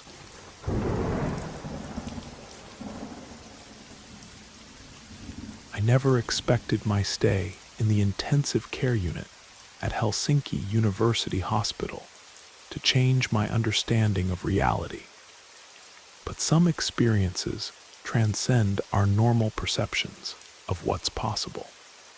The hospital itself was a testament to Finnish-designed clean lines, natural materials, and large windows that let in the ethereal light of the northern winter. The circumstances that brought me there were mundane enough severe pneumonia that had developed complications. But what happened during those 3 days in the ICU was anything but ordinary. The unit was located on the 5th floor, with views of the snow-covered city and the Baltic Sea beyond, where the ice stretched toward the horizon like a frozen plain. It was during the Kamos, that time of year when the sun barely rises in Finland, leaving the world in a perpetual blue twilight. The quality of light during these winter days is different, almost liquid, creating shadows that seem to move of their own accord. Perhaps that's why what I saw seemed both impossible and perfectly natural at the same time. It started on my second night.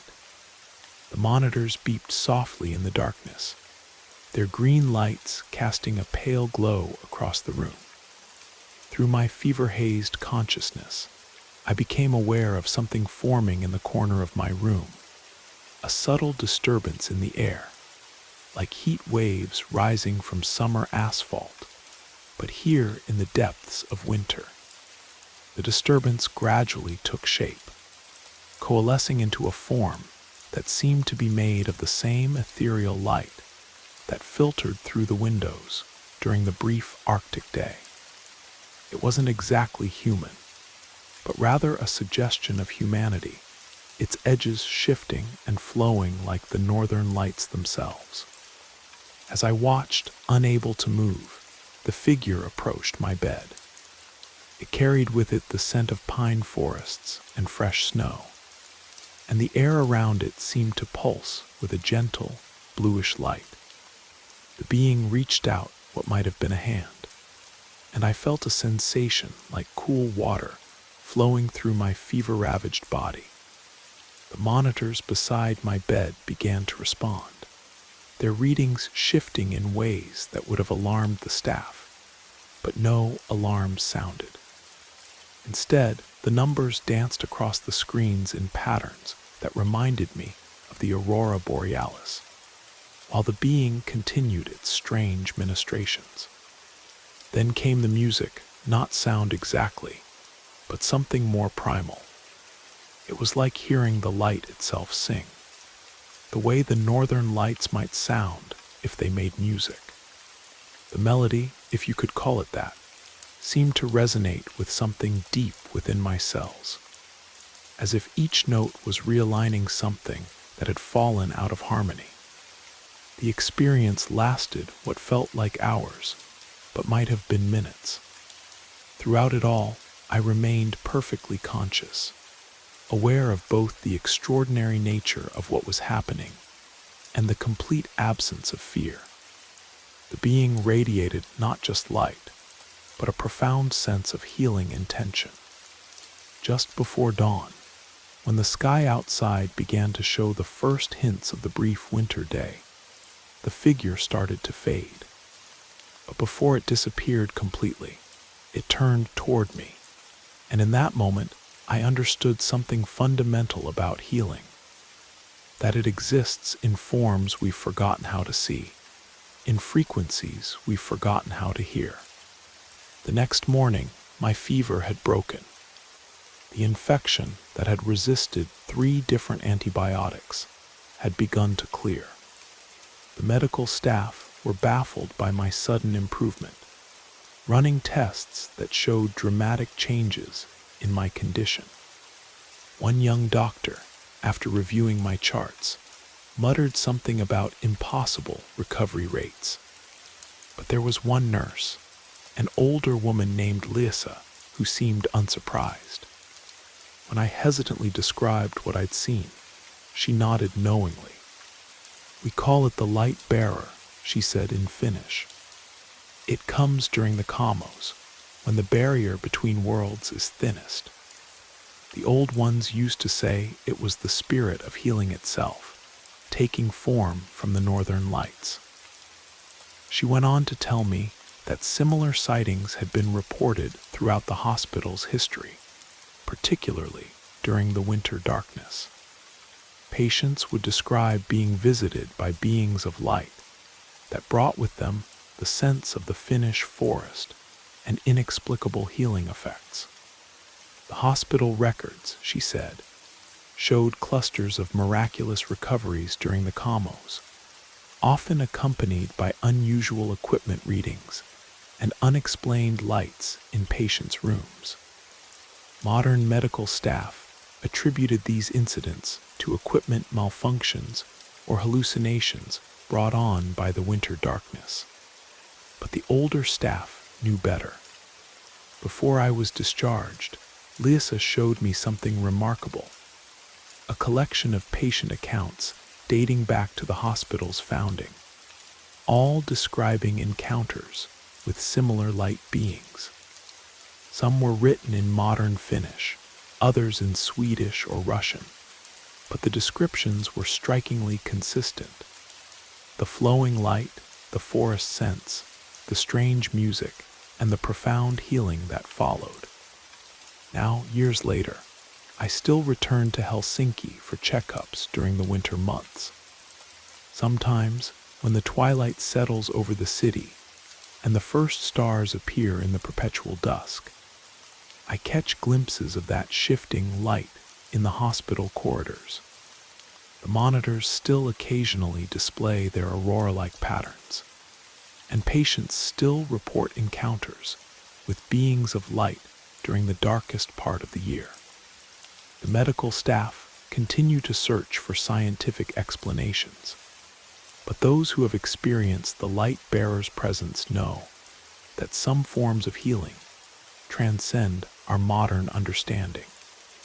Perhaps there are ancient forces still at work in the world, taking form from the very light of the north, reminding us that between science and mystery, between darkness and light, there exist possibilities we have only begun to understand.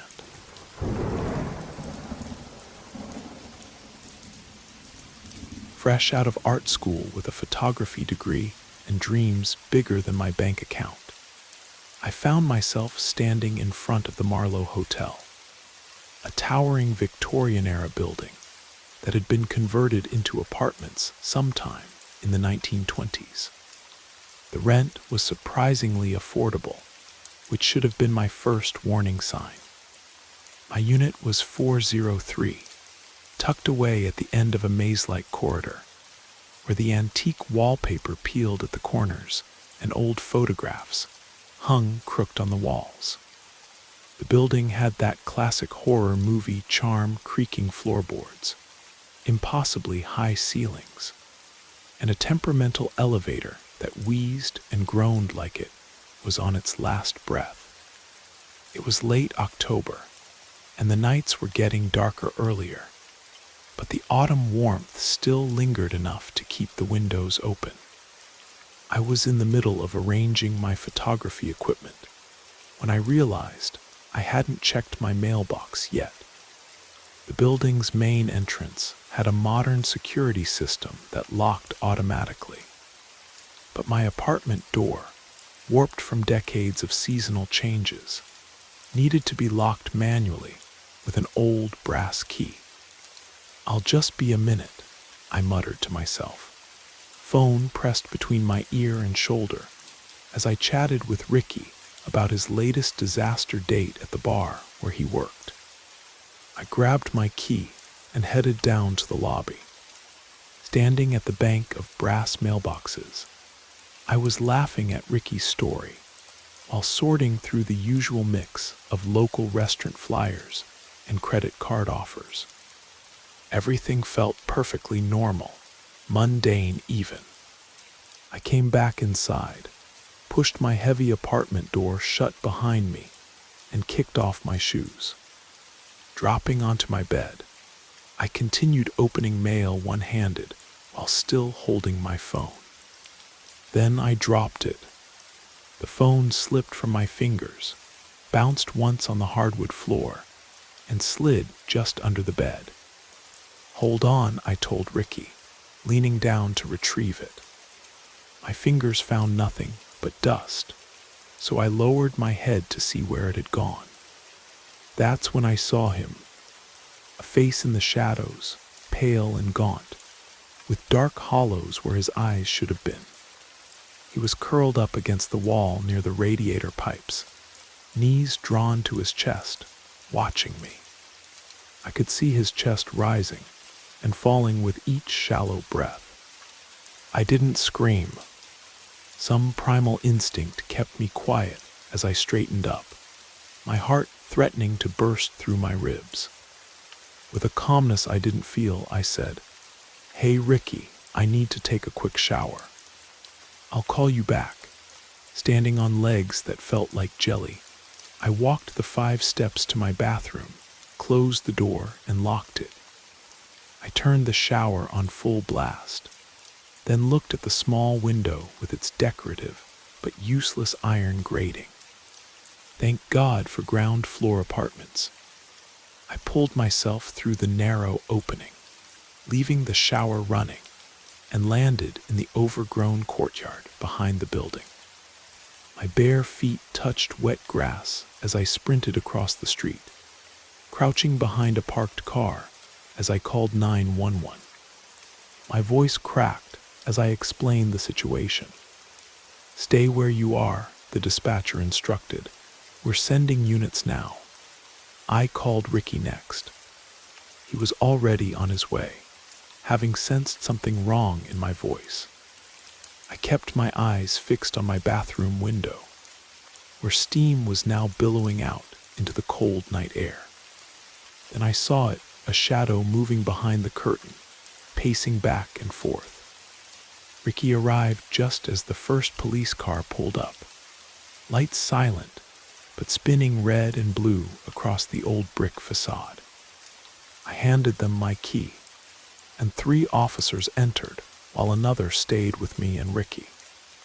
When they emerged, they were escorting a man between them. He didn't resist, just walked with an unnatural stiffness, his eyes unfocused and distant.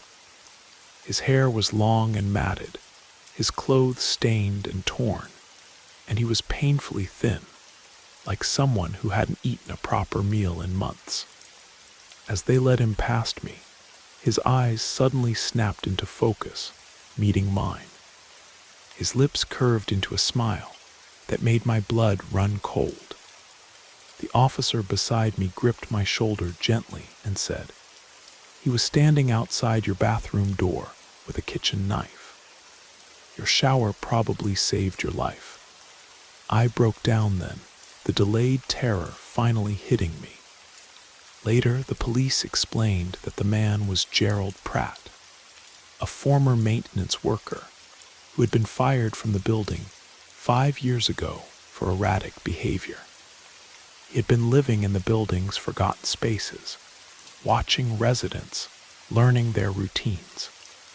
They found evidence that he had been entering apartments while people were out, sleeping in their beds, eating their food. Mrs. Hudson, the building manager, told me he had likely slipped in while I was checking the mail, my door failing to latch properly. He had been watching me from various hiding spots as I moved around unpacking, waiting for the right moment. That night, Ricky stayed with me in a hotel room because I couldn't bear to go back to the apartment. For weeks afterward, I jumped at every shadow, checked every corner of every room I entered. Even now, years later, I never leave a door unlocked, and I always check under the bed. Some say ignorance is bliss, but I know better. Sometimes the monsters we fear really are hiding in the dark, waiting for us to let our guard down. And sometimes they wear human faces and carry kitchen knives.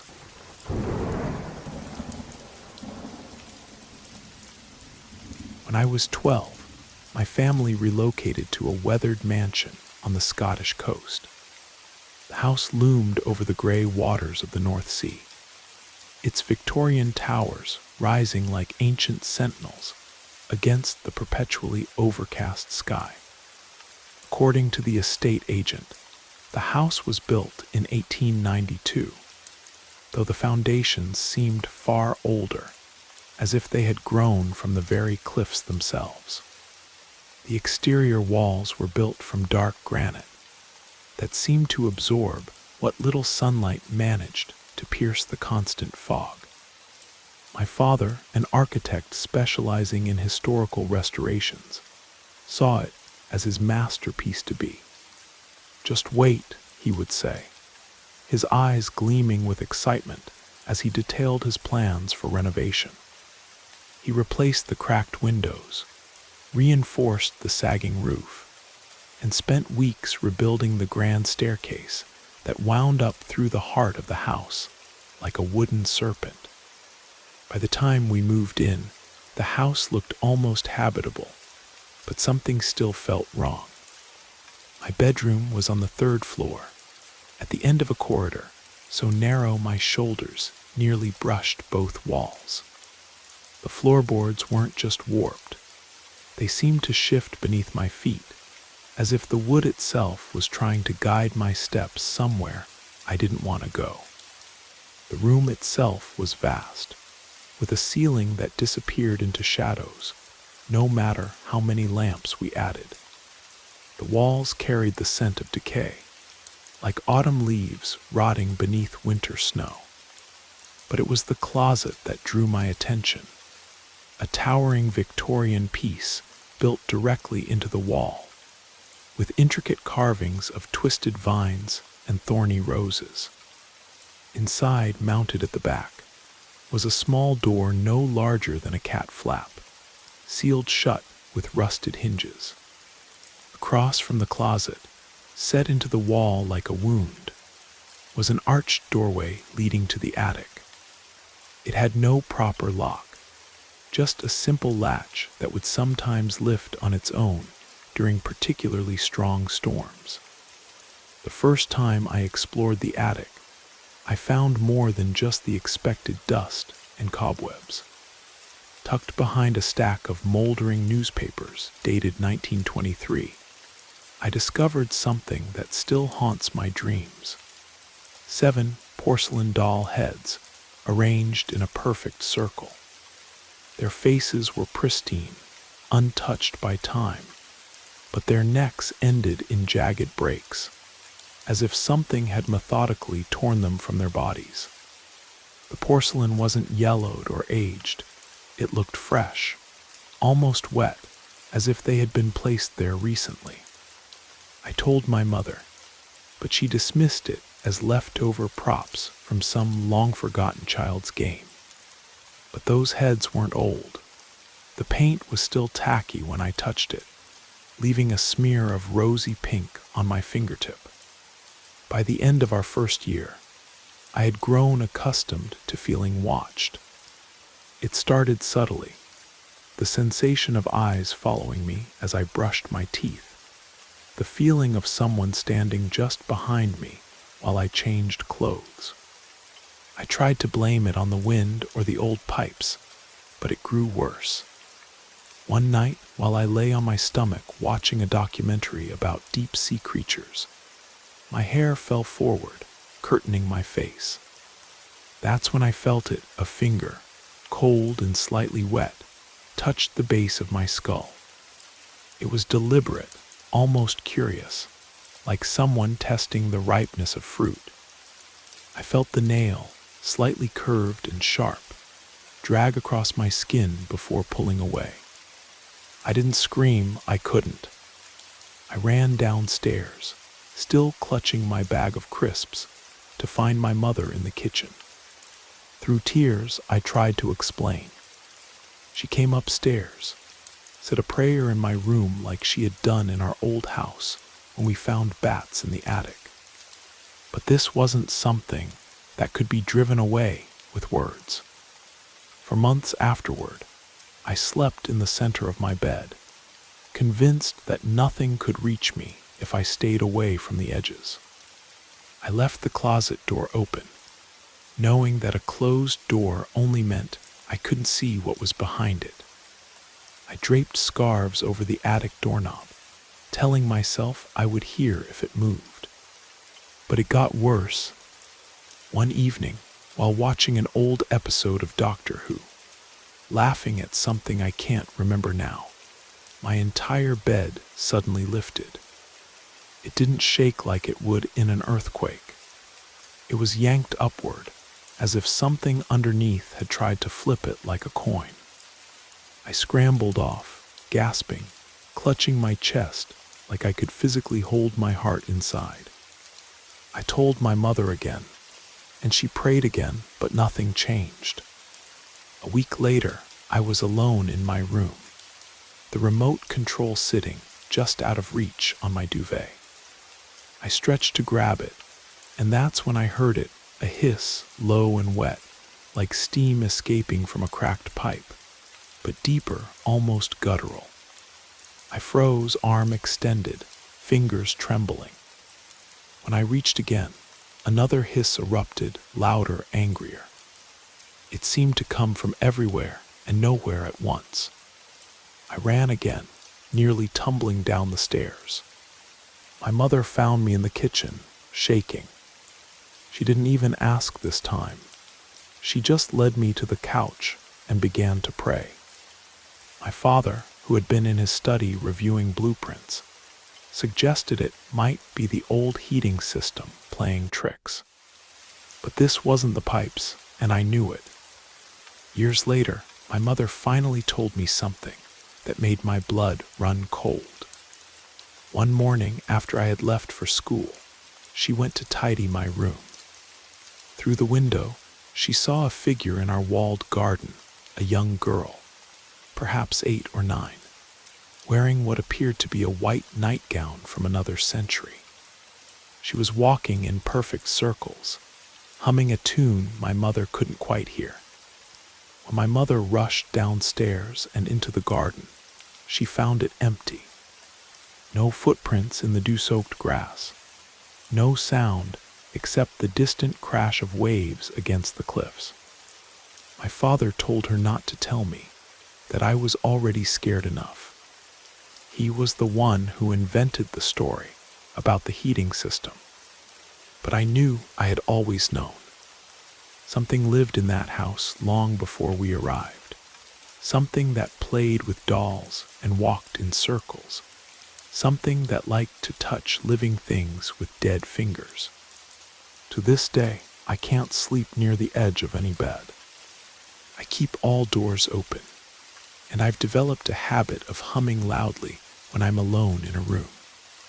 Because sometimes, if you listen too carefully to the silence, you might hear something humming back.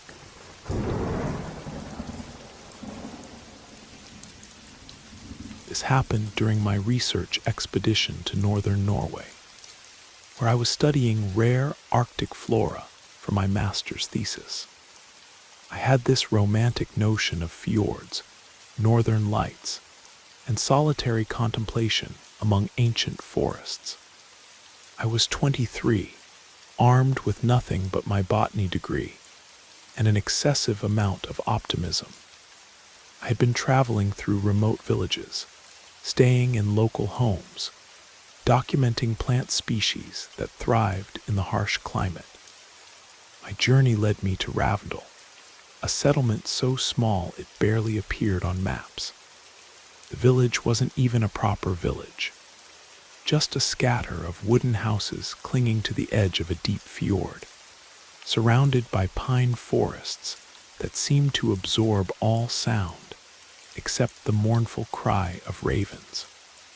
The local train station was nothing more than a wooden platform and a rusted sign, half hidden beneath creeping moss. No proper building, no ticket office, just an ancient bench that looked like it might collapse if you breathed on it too hard. The evening was already settling in, though it was barely 4 in the afternoon, and the first snow of the season was falling in lazy spirals. I waited for over an hour, my fingers numbing despite my thermal gloves, my breath creating ghost-like shapes in the frigid air. That's when I noticed her, an elderly woman standing at the tree line, wearing layers of hand-knitted sweaters and a traditional Norwegian bunad that seemed too formal for the setting. She moved toward me with deliberate slowness, her boots leaving unusually deep prints in the fresh snow. In heavily accented English, she asked if I was waiting for the night train to Trondheim. When I nodded, she informed me there would be no trains until morning, something about track maintenance further north. She offered me shelter for the night, saying her home was warm and she would feed me traditional Norwegian stew. I hesitated, but the temperature was dropping rapidly, and my research had taught me that local hospitality was often the only lifeline in these remote regions. We walked for what felt like hours, along a snow-covered path that wound deeper into the forest.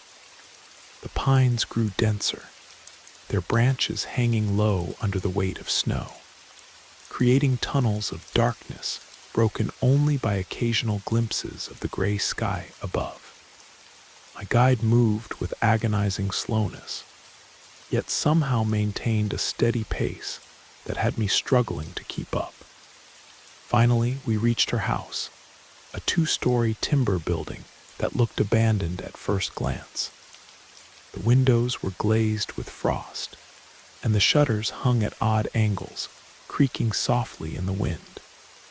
Inside, she lit old oil lamps that cast dancing shadows on the walls, and heated a pot of what she called lapskaus. It was only when she sat across from me, in the yellow lamplight, that I noticed something was terribly wrong. Her face seemed wrong somehow, like a mask that had been carefully but imperfectly crafted. Her hands, when they emerged from her sweater sleeves, were massive and rough, with thick fingers that looked more suited to woodcutting than knitting. When her eyes met mine, they held the cold calculation of a predator sizing up its prey. She said I would sleep upstairs, and I followed her up narrow stairs that groaned under our weight. The room was tiny, with a single bed and a window that had been nailed shut. No other furniture, just a rusty hook on the wall. She closed the door behind me, and I heard the distinct click of a lock. I called out, but received only silence in response. Trying to calm my racing heart, I set down my backpack and began searching for anything that might help me. Needing to use the bathroom, I dropped to my hands and knees, hoping to find a chamber pot under the bed. Instead, my fingers brushed against something soft fabric, then cold flesh. I froze. Slowly, I lowered my head to look under the bed, and my eyes adjusted to reveal a young woman, pale and motionless, her eyes staring sightlessly at nothing. Her clothing marked her as a backpacker, probably another researcher or tourist who had trusted the wrong person. Fighting back panic, I pulled her body out and placed it on the bed, covering it with the blanket. Then I crawled under the bed myself and waited, my heart pounding so hard I feared it would give me away. Minutes stretched like hours until I heard footsteps, slow and purposeful, approaching the door. The lock clicked, the door creaked open, and I saw heavy boots enter the room. They stood at the foot of the bed for a long moment. Then I heard it, the wet sound of metal meeting flesh, again and again. Blood dripped through the gaps in the mattress, some of it landing on my face.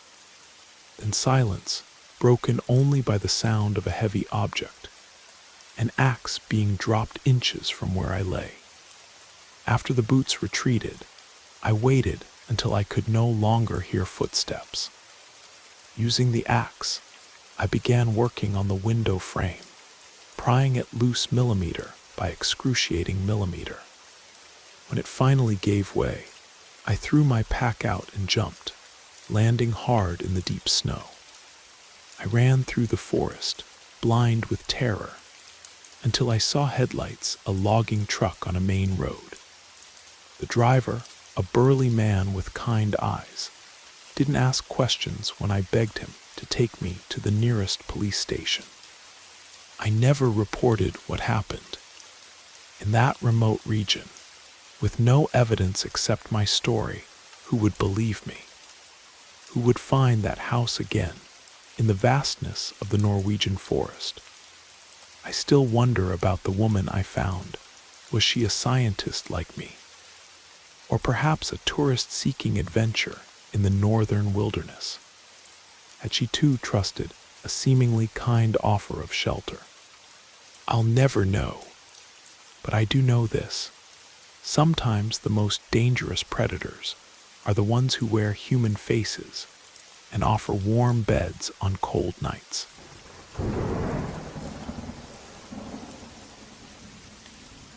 This happened to my mother in the winter of 1998, years before I was born. She was 22 then, working the night shift at the Harbor Light Diner in Port Haven, Maine, a fishing town where the smell of salt and seafood clung to everything like a second skin. Back then, Port Haven was quieter, populated mostly by weathered fishermen in oil-stained jackets and deckhands who carried the ocean in their boots. The diner sat right on the waterfront, its neon sign reflecting off the dark waters, where fishing boats bobbed like ghost ships in the harbor mist. Mom knew most of the regulars by name, hard-working men who smelled of fish and diesel, paid in wrinkled bills, and always tipped generously. But there was one customer who started showing up during her late shifts, Marcus Aldridge. He worked on the Northern Star, one of the deep-sea trawlers that would disappear for weeks at a time. He was tall, unnaturally pale, as if he'd never seen sunlight, and always looked slightly damp, even when it wasn't raining. She'd seen him at the local grocery store, always lingering in the aisles, watching her through gaps in the shelving. He started coming to the diner around midnight, sitting at the counter's far end. He rarely ordered more than coffee, just staring at her reflection in the chrome napkin dispenser. He'd ask questions between sips where she lived, what time she finished work, if she walked home alone. She'd deflect politely, moving on to other customers, but he never seemed to take the hint. That night, her shift ended at 2 in the morning. The streets were empty, except for the occasional stray cat and the sound of foghorns echoing across the bay. The street lights cast orange pools on the wet cobblestones, and the mist rolling in from the ocean made everything look soft and unreal. Mom didn't drive back, then few people in town did. Everything was within walking distance, including the old Victorian house she shared with 3 other young women who worked various jobs around the harbor. The house itself was a creaky 3-story affair with salt-weathered shingles and a wraparound porch that groaned in high winds. She never heard footsteps behind her that night. The fog muffled everything except the distant clang of buoy bells and the soft lapping of waves against the seawall. Her housemates were already asleep when she arrived, their rooms dark and quiet. She moved through the house silently, boots off at the door, wanting nothing more than to shower off the smell of fried fish and coffee. After her shower, still damp and barefoot, she walked down the hallway to her room. That's when she noticed something wrong. Her bedroom door was open. She always kept it closed, always. Even her housemates knew this. But there it was, cracked open just enough for the darkness to spill out into the hallway. She told herself it must have been the wind from an open window. Or maybe one of the girls had borrowed something. Still, something felt wrong. Her skin prickled with goosebumps that had nothing to do with being wet from the shower. Once inside her room, she closed the door and sat on the edge of her bed.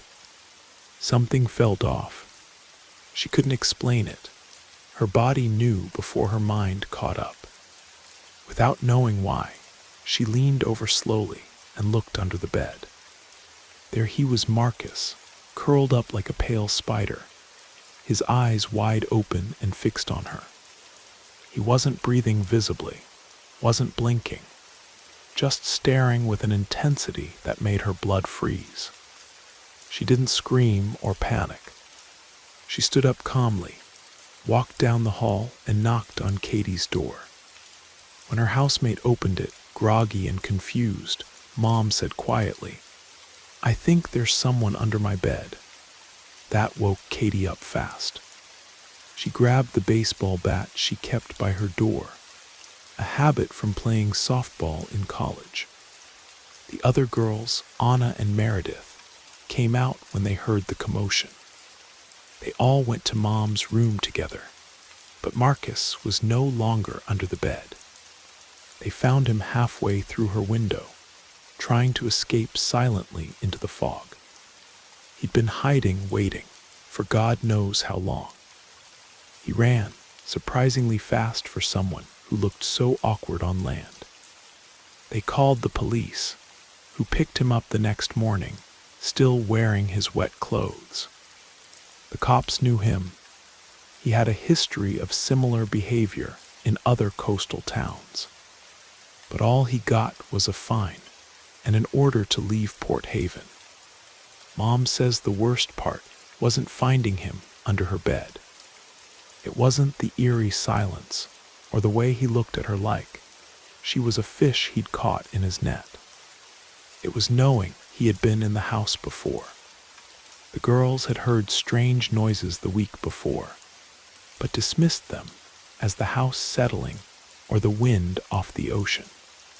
She still wonders what would have happened if she hadn't looked under the bed that night, if she'd turned off the light and gone to sleep, if she'd brought someone home with her, if she hadn't noticed that slightly open door. These days she lives inland, far from the ocean and the smell of fish. She won't sleep without checking under the bed, won't leave a window unlocked, and says she can still feel his stare when the fog rolls in at night. I think the hardest part was how it changed her. She used to love the ocean, but now she can't even walk along the beach without looking over her shoulder, searching for pale figures in the mist.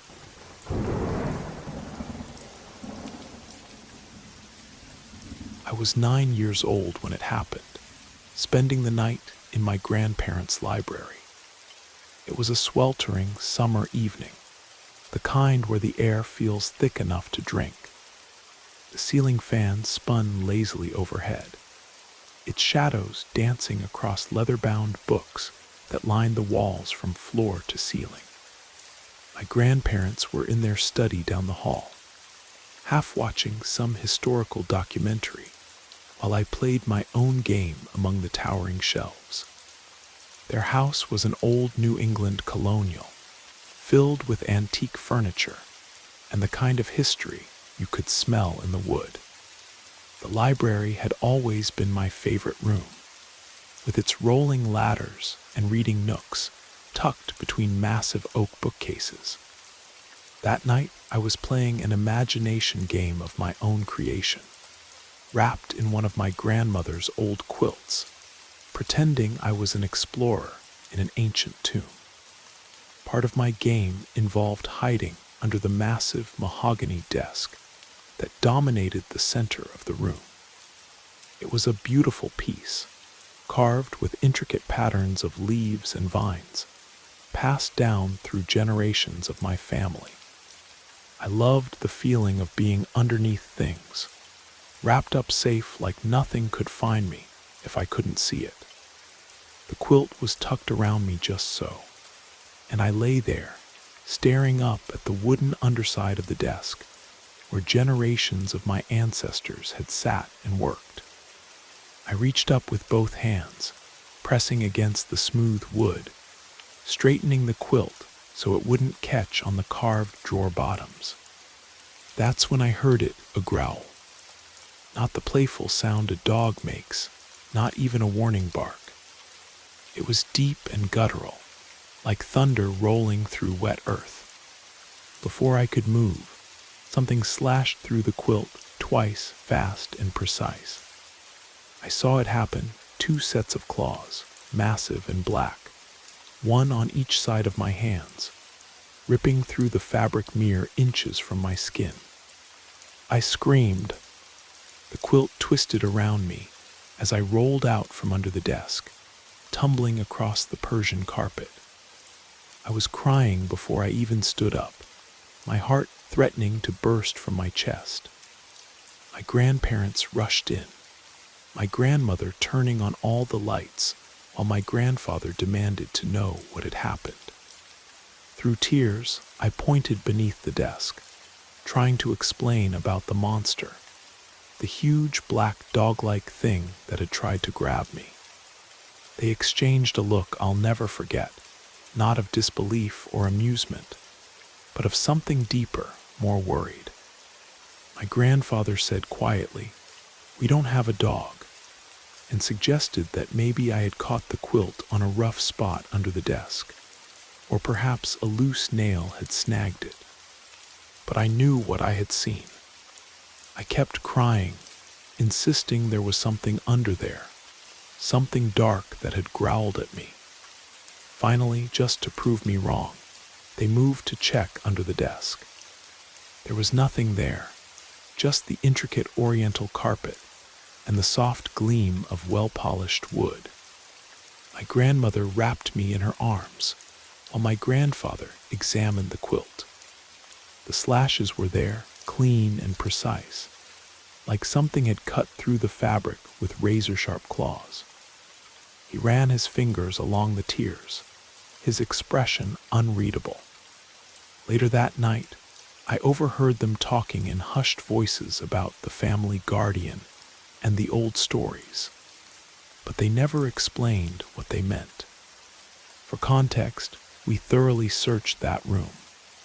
The doors had been closed the whole time, the windows locked against the summer heat. We found nothing, no animal, no explanation for what had happened. For weeks afterward, I wouldn't go near the desk alone. I began sleeping with my bedside lamp on, refusing to let my feet dangle over the edge of my bed. Even now, 20 years later, I still think about it sometimes. I've read through my family's old journals, trying to find mentions of similar encounters. There are whispers, hints in the margins of centuries-old diaries about a presence in the library, a guardian of some sort that appears to children of the family. Some accounts describe it as a massive black hound, others as something more abstract, a shadow with teeth and claws. My grandfather passed away last year, and in his will, he left me the desk and a letter.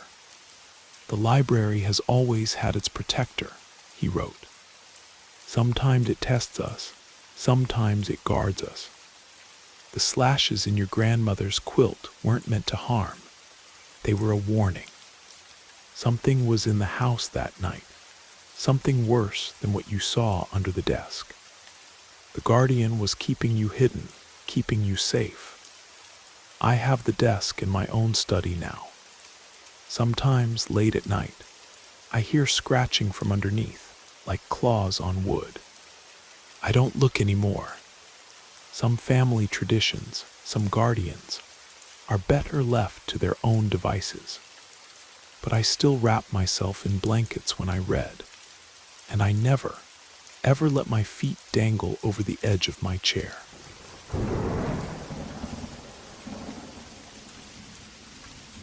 I was 7 years old when this happened, still young enough to believe in mermaids, but old enough to know that some monsters don't live in fairy tales. The memory remains as clear as salt air, and to this day, I'm not sure if what I experienced was a dream or something that crawled out of the depths and left seaweed trails across our floors. We lived in the old Porter Point Lighthouse, a towering structure of weathered stone and iron that had guided ships through treacherous waters since 1847. My father was the caretaker, responsible for maintaining the historical building that had been converted into a museum on the lower levels and our home in the upper sections. The lighthouse stood alone on a rocky peninsula, connected to the mainland by a narrow causeway that disappeared during high tide. That night it was well past midnight. Everyone else in the lighthouse was asleep, my parents in their room below, my older sister in her tower bedroom. But I was awake as usual. Sleep never came easily to me as a child. My mind was always too full of stories about sea creatures and shipwrecks, inspired by the maritime books that filled our home. I was reading my favorite book, Tales of the Northern Seas by flashlight. The beam caught the brass fittings on my bedroom walls, making them glint like underwater treasure. The lighthouse's beams swept past my window every 30 seconds, creating a rhythm that usually comforted me. But the air in the room began to change. It started with a chill, as if someone had opened a window to the ocean air. But all the windows were sealed against the autumn storm that had been raging outside. The temperature dropped so suddenly that I could see my breath forming tiny clouds in the flashlight beam. My book slipped from my fingers and disappeared into the narrow space between my bed and the curved wall. I frowned. I had just gotten to the part about the ghost ship of Port Andrews. I leaned over and reached into the darkness to retrieve the book. My fingers brushed against the leather cover, and then something pulled back. The sensation was gentle at first, like seaweed wrapping around your ankle in shallow water. I tugged harder, it tugged back. I froze. My first thought wasn't fear, it was curiosity. I tried again, more urgently now.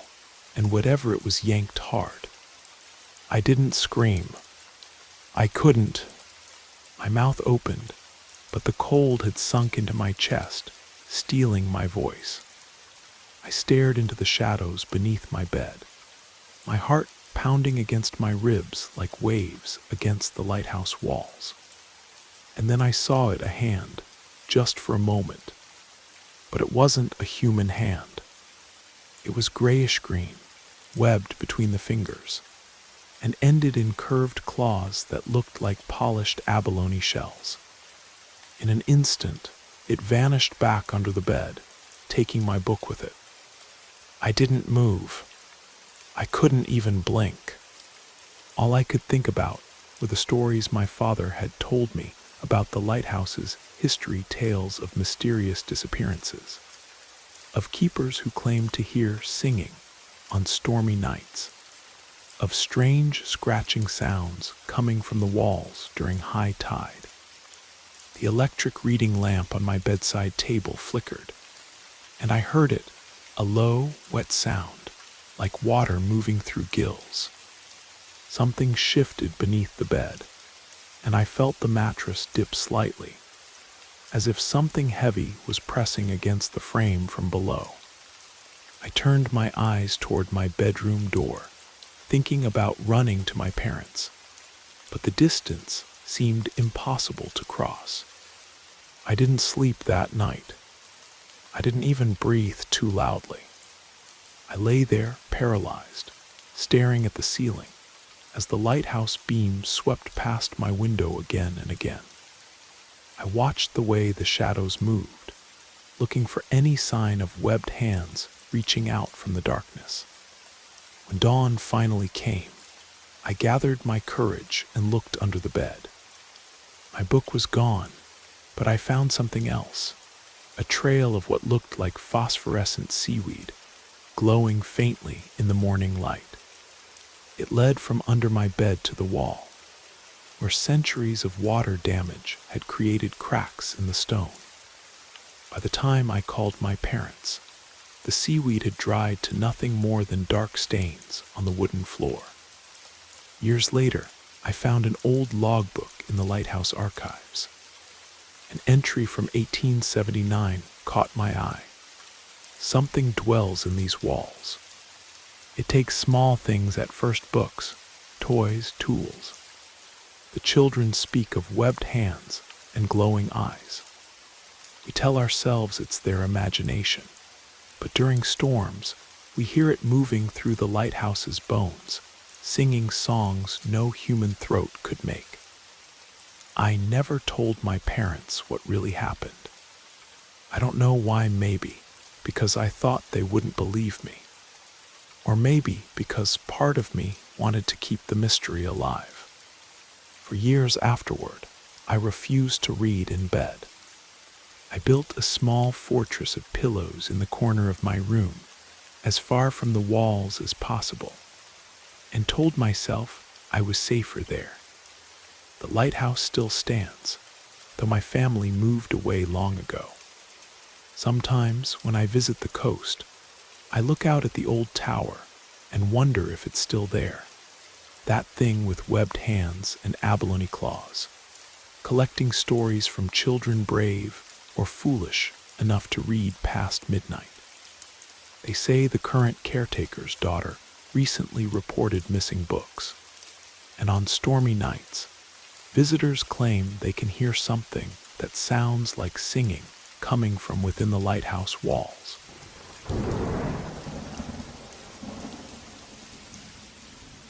This happened in December in a town called Silver Ridge, nestled high in the Colorado Rockies.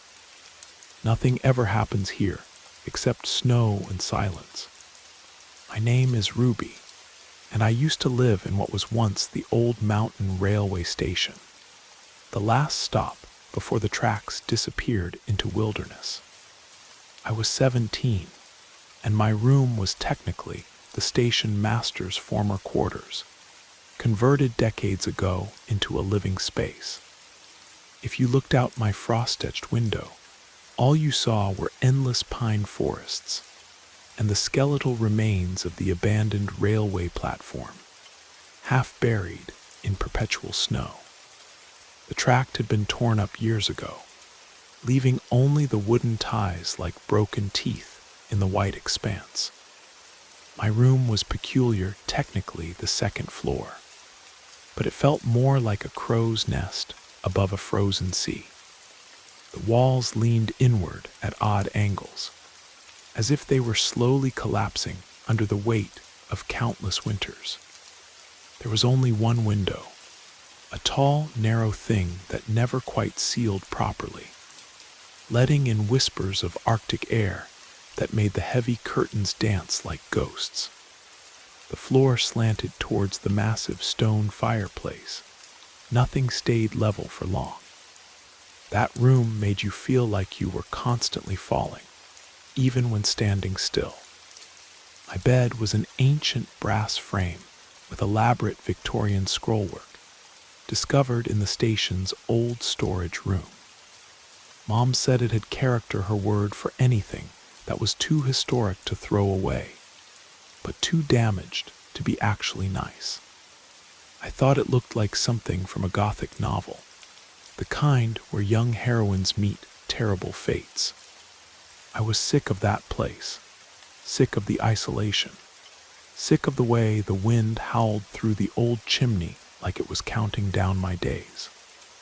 The night stretched endlessly, heavy with the kind of darkness you only find at high altitudes. I went to bed late one night, just after midnight. I'd been restless all day, my skin practically crawling with an undefined anxiety I couldn't name. I burrowed under 4 layers of blankets, the handmade quilt from my grandmother, the thick wool blanket that still smelled of cedar, my father's old army surplus sleeping bag, and a fleece throw covered in half-finished sketches of mountains. I tried to nestle deep into this nest, as if the weight could keep the unease at bay. Sleep came in fragments, broken by the constant cracking of trees outside as their sap froze and expanded. I kept waking up freezing, no matter how many times I pulled the blankets back up. They always ended up around my knees. I told myself I must be kicking them off in my sleep, even laughed at my own restlessness. It must have been around 2:30 when I woke again. The room felt different, not just cold but wrong. I opened my eyes to see frost forming on the inside of my window, my breath hanging in the air like smoke signals. I didn't move right away, just stared at the ceiling's exposed beams, listening. Not for any specific sound, just waiting for something to break the unnatural silence. I remember trying to convince myself that I should probably grab the blankets again so I could go back to sleep. When I reached down, half awake, to grab them, they didn't move. They were caught on something, maybe the bed frame. I tugged again, and it felt like something pulled back. My blood turned to ice water. That's not just a phrase. I swear I could feel it freezing in my veins. Every part of me stopped working, my hands still clutching the corner of the quilt, unable to let go. My eyes moved slowly, reluctantly, toward the edge of the mattress. There was a face there, a pale, slack thing, not fully visible, just the upper half emerging from beneath my bed. The eyes were wide and bloodshot, staring up at me with an intensity that burned. It wasn't breathing hard, wasn't moving at all, just staring. A hand gripped the other end of my quilt, fingers long and white as icicles. I remember the silence, the absolute, crushing quiet, not even the wind daring to speak. I thought to myself, if I scream, he'll move, and if he moves, I'll die. I didn't run for the door, though it was only steps away. Maybe because I knew I wouldn't make it. Or maybe because some primitive part of my brain knew that movement would trigger something worse. Instead, I went for the window. In one desperate motion, I threw all the blankets at the face and lunged for the frosted glass. It screeched as I shoved it open, the sound like breaking ice. My fingers slipped on the frozen metal, and I remember the sound of it, like the window was screaming with me as I dove. I hit the sloped roof over the station's entrance, rolled, and landed in a deep snowbank. My ankle twisted as I landed, and I heard something crack, but I didn't stop. I crawled and stumbled through knee-deep snow to the caretaker's cabin, where old Mr. Henderson opened his door with a rifle in hand. I collapsed into his entryway, sobbing and shivering. He called the police, while his wife wrapped me in warm blankets and pressed hot tea into my trembling hands. They searched the station, found my window still open to the howling winter, and discovered the blankets on the floor. But they found something else too: footprints in the frost on my floorboards, leading to a patch of wall where the old radiator pipes ran between floors. And there, behind the loose panel, they found a small nest filled with things I thought I'd lost over the past months. Hair ties, sketching pencils, even my favorite wool sock. He'd been there before, maybe not every night, perhaps not always under the bed, but he'd been watching, waiting. The worst part, they never caught him. No fingerprints, no footprints in the snow outside, nothing. It was like he vanished into the winter night that had spawned him. We moved away that spring, down to lower altitude where the air was thicker and the nights less absolute. But I think that's the worst part, knowing he's still out there, maybe back in that old station, waiting under another girl's bed, watching with those frozen eyes while the mountain winter rages eternal outside.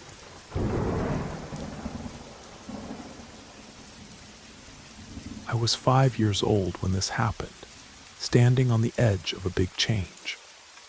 My father had just bought Madame Winterbottom's Toy Emporium, a 3-story Victorian treasure box that had been selling dolls and dreams to the children of Millbrook since 1876. We were moving from our cozy suburban home into the apartment above the shop, where Madame Winterbottom herself had lived for over 50 years before passing away that spring. I should have been thrilled. What child wouldn't want to live above a toy shop? The whole building was like something from a storybook, with its elaborate wooden trim painted in faded purple and gold, tall windows filled with antique dolls, and a brass bell that chimed whenever the door opened. But something about the place made my stomach flutter with butterfly wings of worry. That last night in our old house, I couldn't sleep.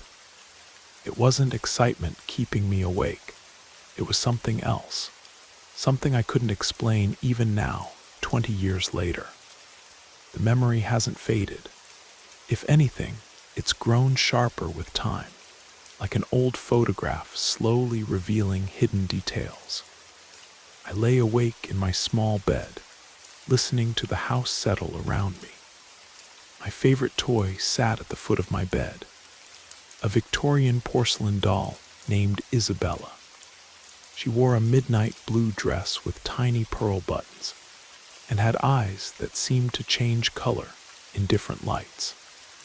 I couldn't remember where she came from. She felt like she had always been with me, like a sister made of porcelain and secrets. I was clutching Isabella close when I heard it, a soft, musical tinkling, like a distant music box. It came from the edge of my bed, near my feet. I sat up and whispered, "Hello," thinking maybe my mother had come to check on me. But of course there was no answer, no footsteps, no creak of floorboards. Then from beneath my blanket, I felt it, a gentle tugging. I froze, not even daring to breathe. I told myself it was just my imagination. Maybe the blanket had caught on something. But then it moved again. The shape was wrong. It wasn't the natural pull of fabric or the weight of gravity. It was deliberate, like small hands made of shadow and bone, with too many fingers and nails like tiny glass shards, creeping higher up my leg. I must have squeezed Isabella too tightly, because she made a small tinkling sound, like tiny bells in winter. That's when the pulling stopped. Then, very gently, something reached out and wrapped itself around Isabella's porcelain hand. I didn't move, and it pulled not all at once, but slowly, almost lovingly. It drew her toward the edge of the bed, inch by inch, until she slipped off the side and hit the floor with a soft thud. I heard her being dragged across the hardwood, the sound of her dress rustling like autumn leaves, until she vanished beneath the bed. I didn't sleep. I lay there, staring wide-eyed at my little mermaid nightlight, every nerve in my body electric with fear. Eventually, I must have drifted into some thin, dreamlike state, because when morning came streaming through my window like liquid gold, I sat up with a start. Heart racing, I leaned over the bed to look for Isabella, but she wasn't there. Later, as we packed up and loaded the moving truck, I begged my parents to help me find her. I checked every corner, every box, every shadow. Nothing. My mother brushed it off. My father barely looked up from his paperwork about the shop. And my older brother told me to stop being a baby. But I knew where she had gone. I saw her disappear, pulled away by something that lived in the spaces between floorboards and shadows. Years passed, and by the time I was 12, Isabella had become just another lost toy story, a fuzzy memory of childhood imagination. Until we came back. The toy shop had finally sold, and we returned one last time to clear out the remaining inventory. My parents were outside dealing with the real estate agent. My brother was checking the basement storage, and I was left alone on the main floor. I saved my old bedroom for last. I don't know why, but I did. The door creaked open when I pushed it, revealing an empty room painted in dust and sunlight. The wallpaper was peeling in the corners, and the closet door hung slightly askew. I was about to leave when I saw it. There, exactly where my bed had stood, was Isabella. She sat perfectly posed, her midnight blue dress pristine, not a speck of dust on her porcelain skin. I stared at her, confused, and took a few careful steps forward. Her dress looked newer somehow, the pearls gleaming as if they had just been polished. I reached down to pick her up, my fingers trembling slightly. As they brushed against her cold porcelain hand, she turned her head to look at me. Not just the way dolls sometimes seem to move in the corner of your eye. She turned her head, smooth and deliberate, her glass eyes meeting mine. Then she smiled, her porcelain lips curving upward to reveal tiny teeth that hadn't been there before, sharp as splinters of glass. I dropped her and ran from the room, my heart trying to escape through my throat. She hit the floor with a musical tinkling sound, and I swear I heard laughter, high and clear like breaking icicles. My mother found me in the hallway, gasping for air. When she went to investigate, the room was empty. No doll, no laughter, just dust and memories. I never saw Isabella again, but sometimes, when I pass antique toy shops, I catch glimpses of dolls in midnight blue dresses, their eyes following me as I hurry past. And late at night, when the world is quiet, I sometimes hear the distant sound of a music box playing, and I pull my feet up under the covers, away from whatever might be reaching out from under my bed.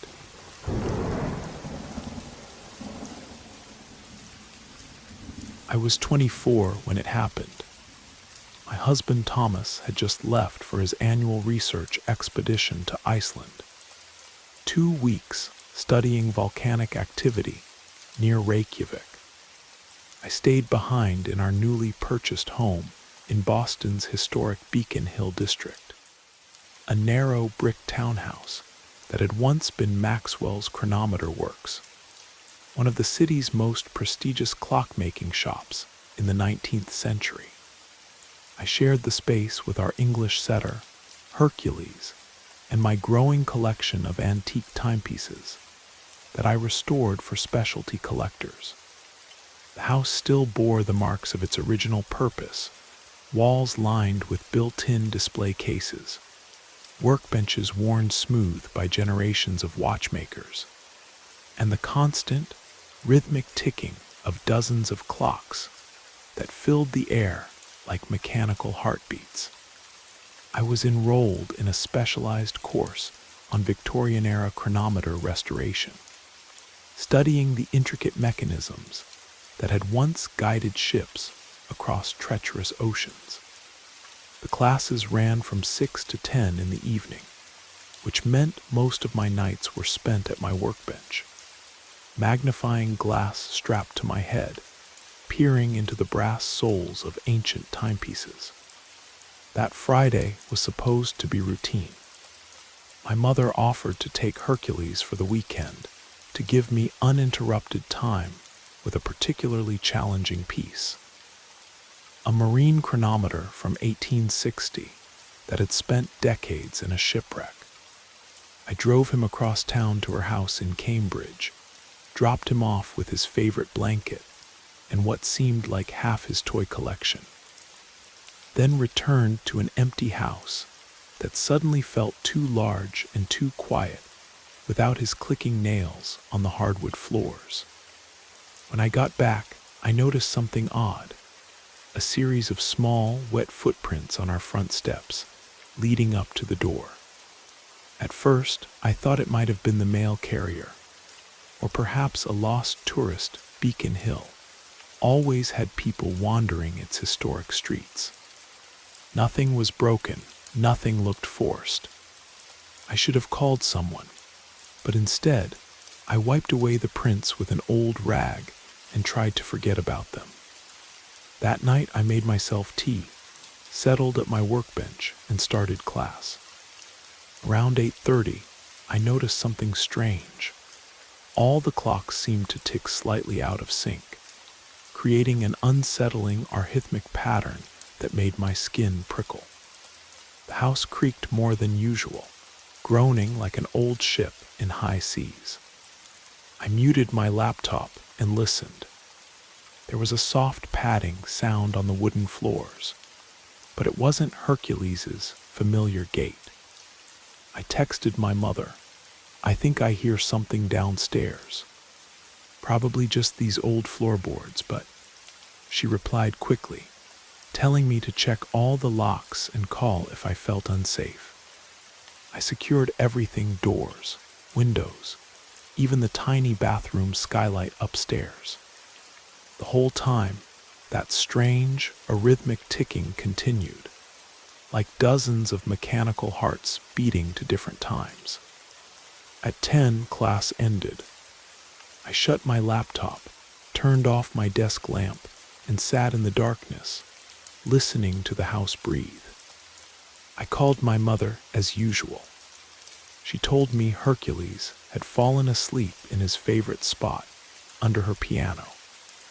We were talking about nothing in particular: her garden, a new restaurant, some show she wanted me to watch, when I found myself drawn to my daughter's future room. We were planning to convert the old storage space once Thomas returned, and had already started clearing it out.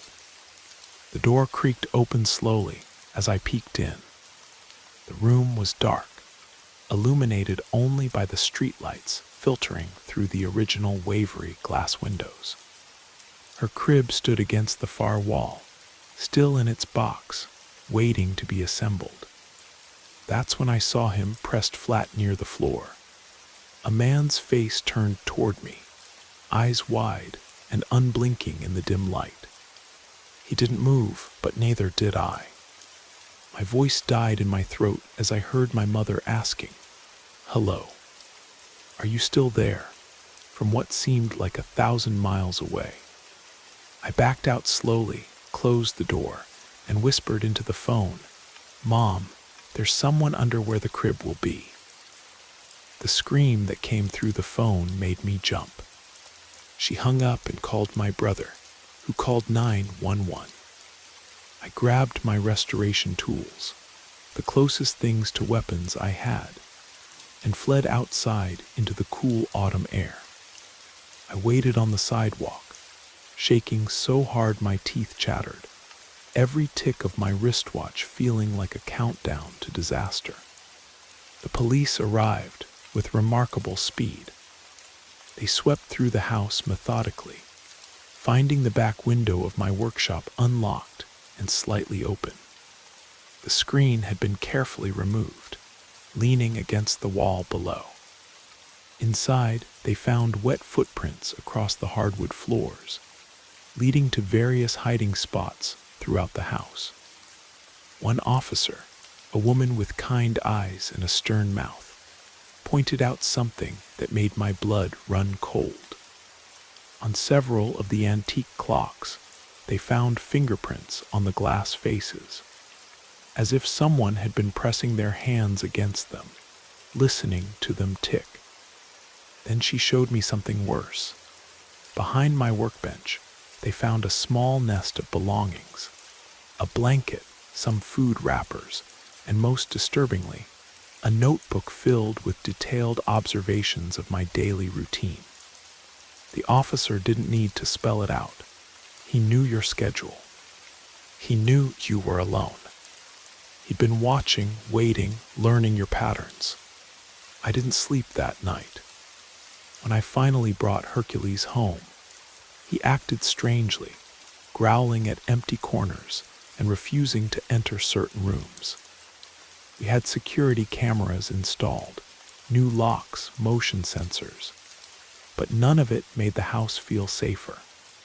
Because the truth that no one wants to admit is that locks only work if something wants to stay out.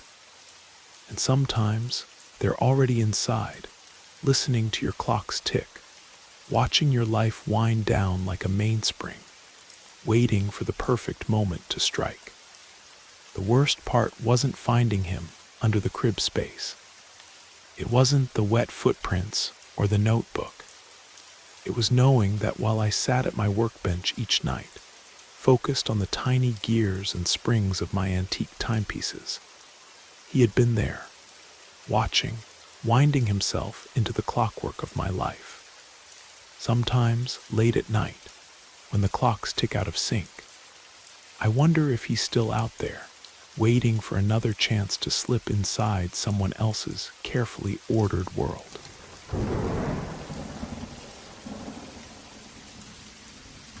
These events took place between the ages of 11 and 16, when my family lived in the old Morrison Observatory. As a young child, I was always fascinated by astronomy. At age 8, I was devouring books about cosmic phenomena and watching every documentary about space I could find. The story begins the day after we moved into the observatory's residential wing. The building sat atop Harrison Hill, a lonely elevation overlooking our small town in northern Vermont.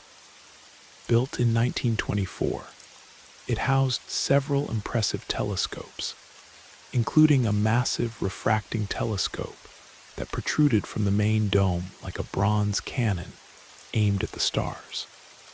My father was the new head astronomer, responsible for maintaining the historic equipment and conducting research.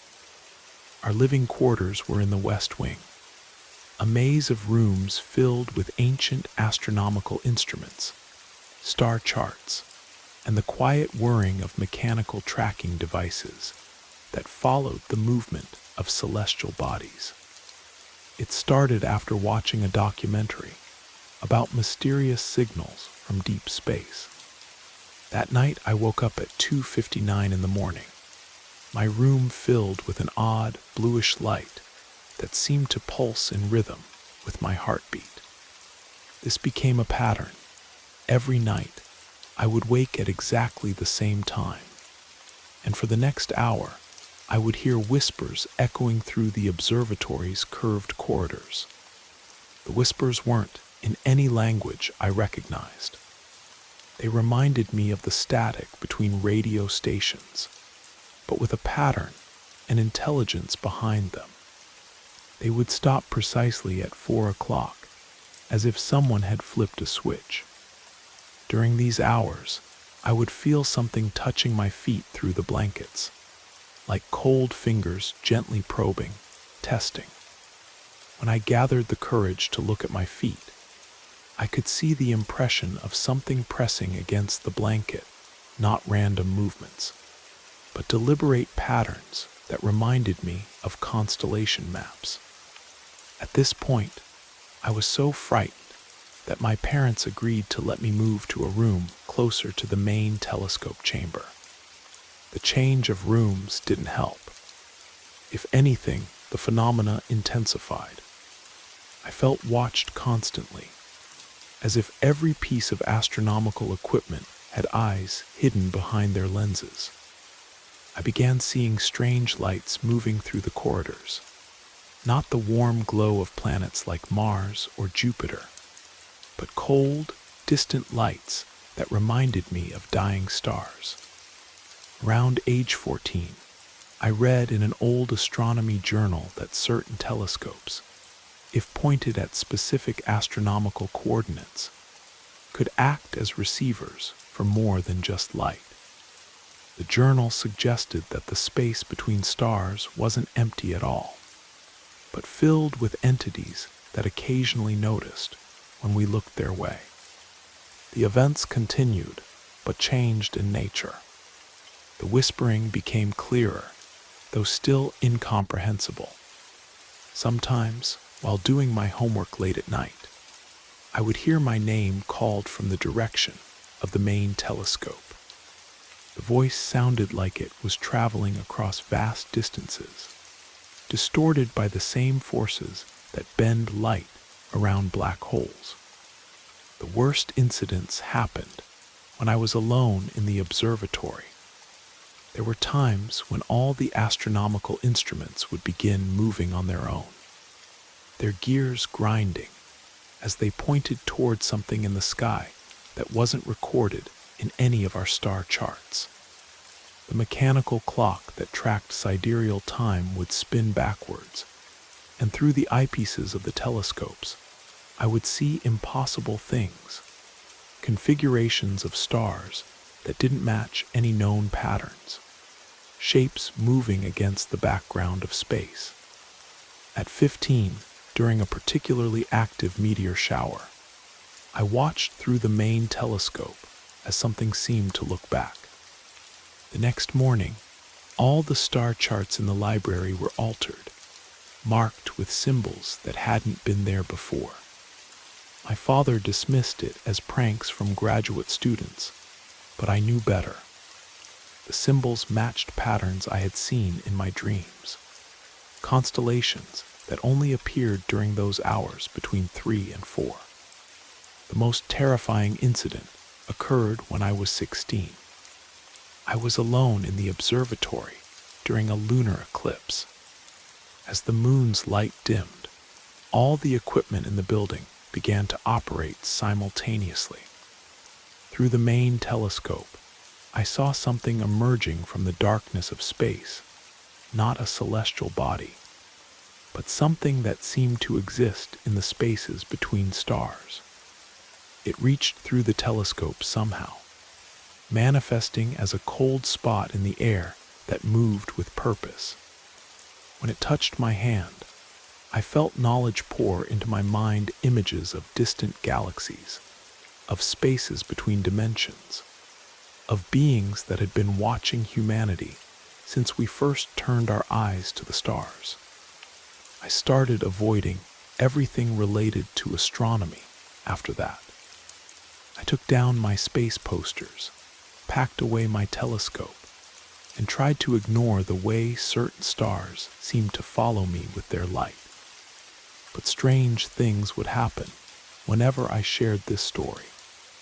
Twice, once when I was 20 and again at 22, I told these events to friends and came home to find all my astronomy books open, their pages covered in those same strange symbols I'd seen years ago. The observatory still stands, though my family moved away long ago. Current staff report equipment moving on its own, strange lights in the corridors, and whispers that seem to come from the spaces between stars. Sometimes, on clear nights, I look up at the sky and wonder if something up there is still watching, still trying to communicate through the language of light and shadow. I've come to believe that some telescopes do more than just observe, they create connections, bridges between our world and whatever exists in the vast darkness between stars. And sometimes, when we look deep into space, something looks back, reaching across the void to touch us with fingers made of starlight and cosmic radiation. The most unsettling part isn't the phenomena themselves, but the way they changed how I see the night sky.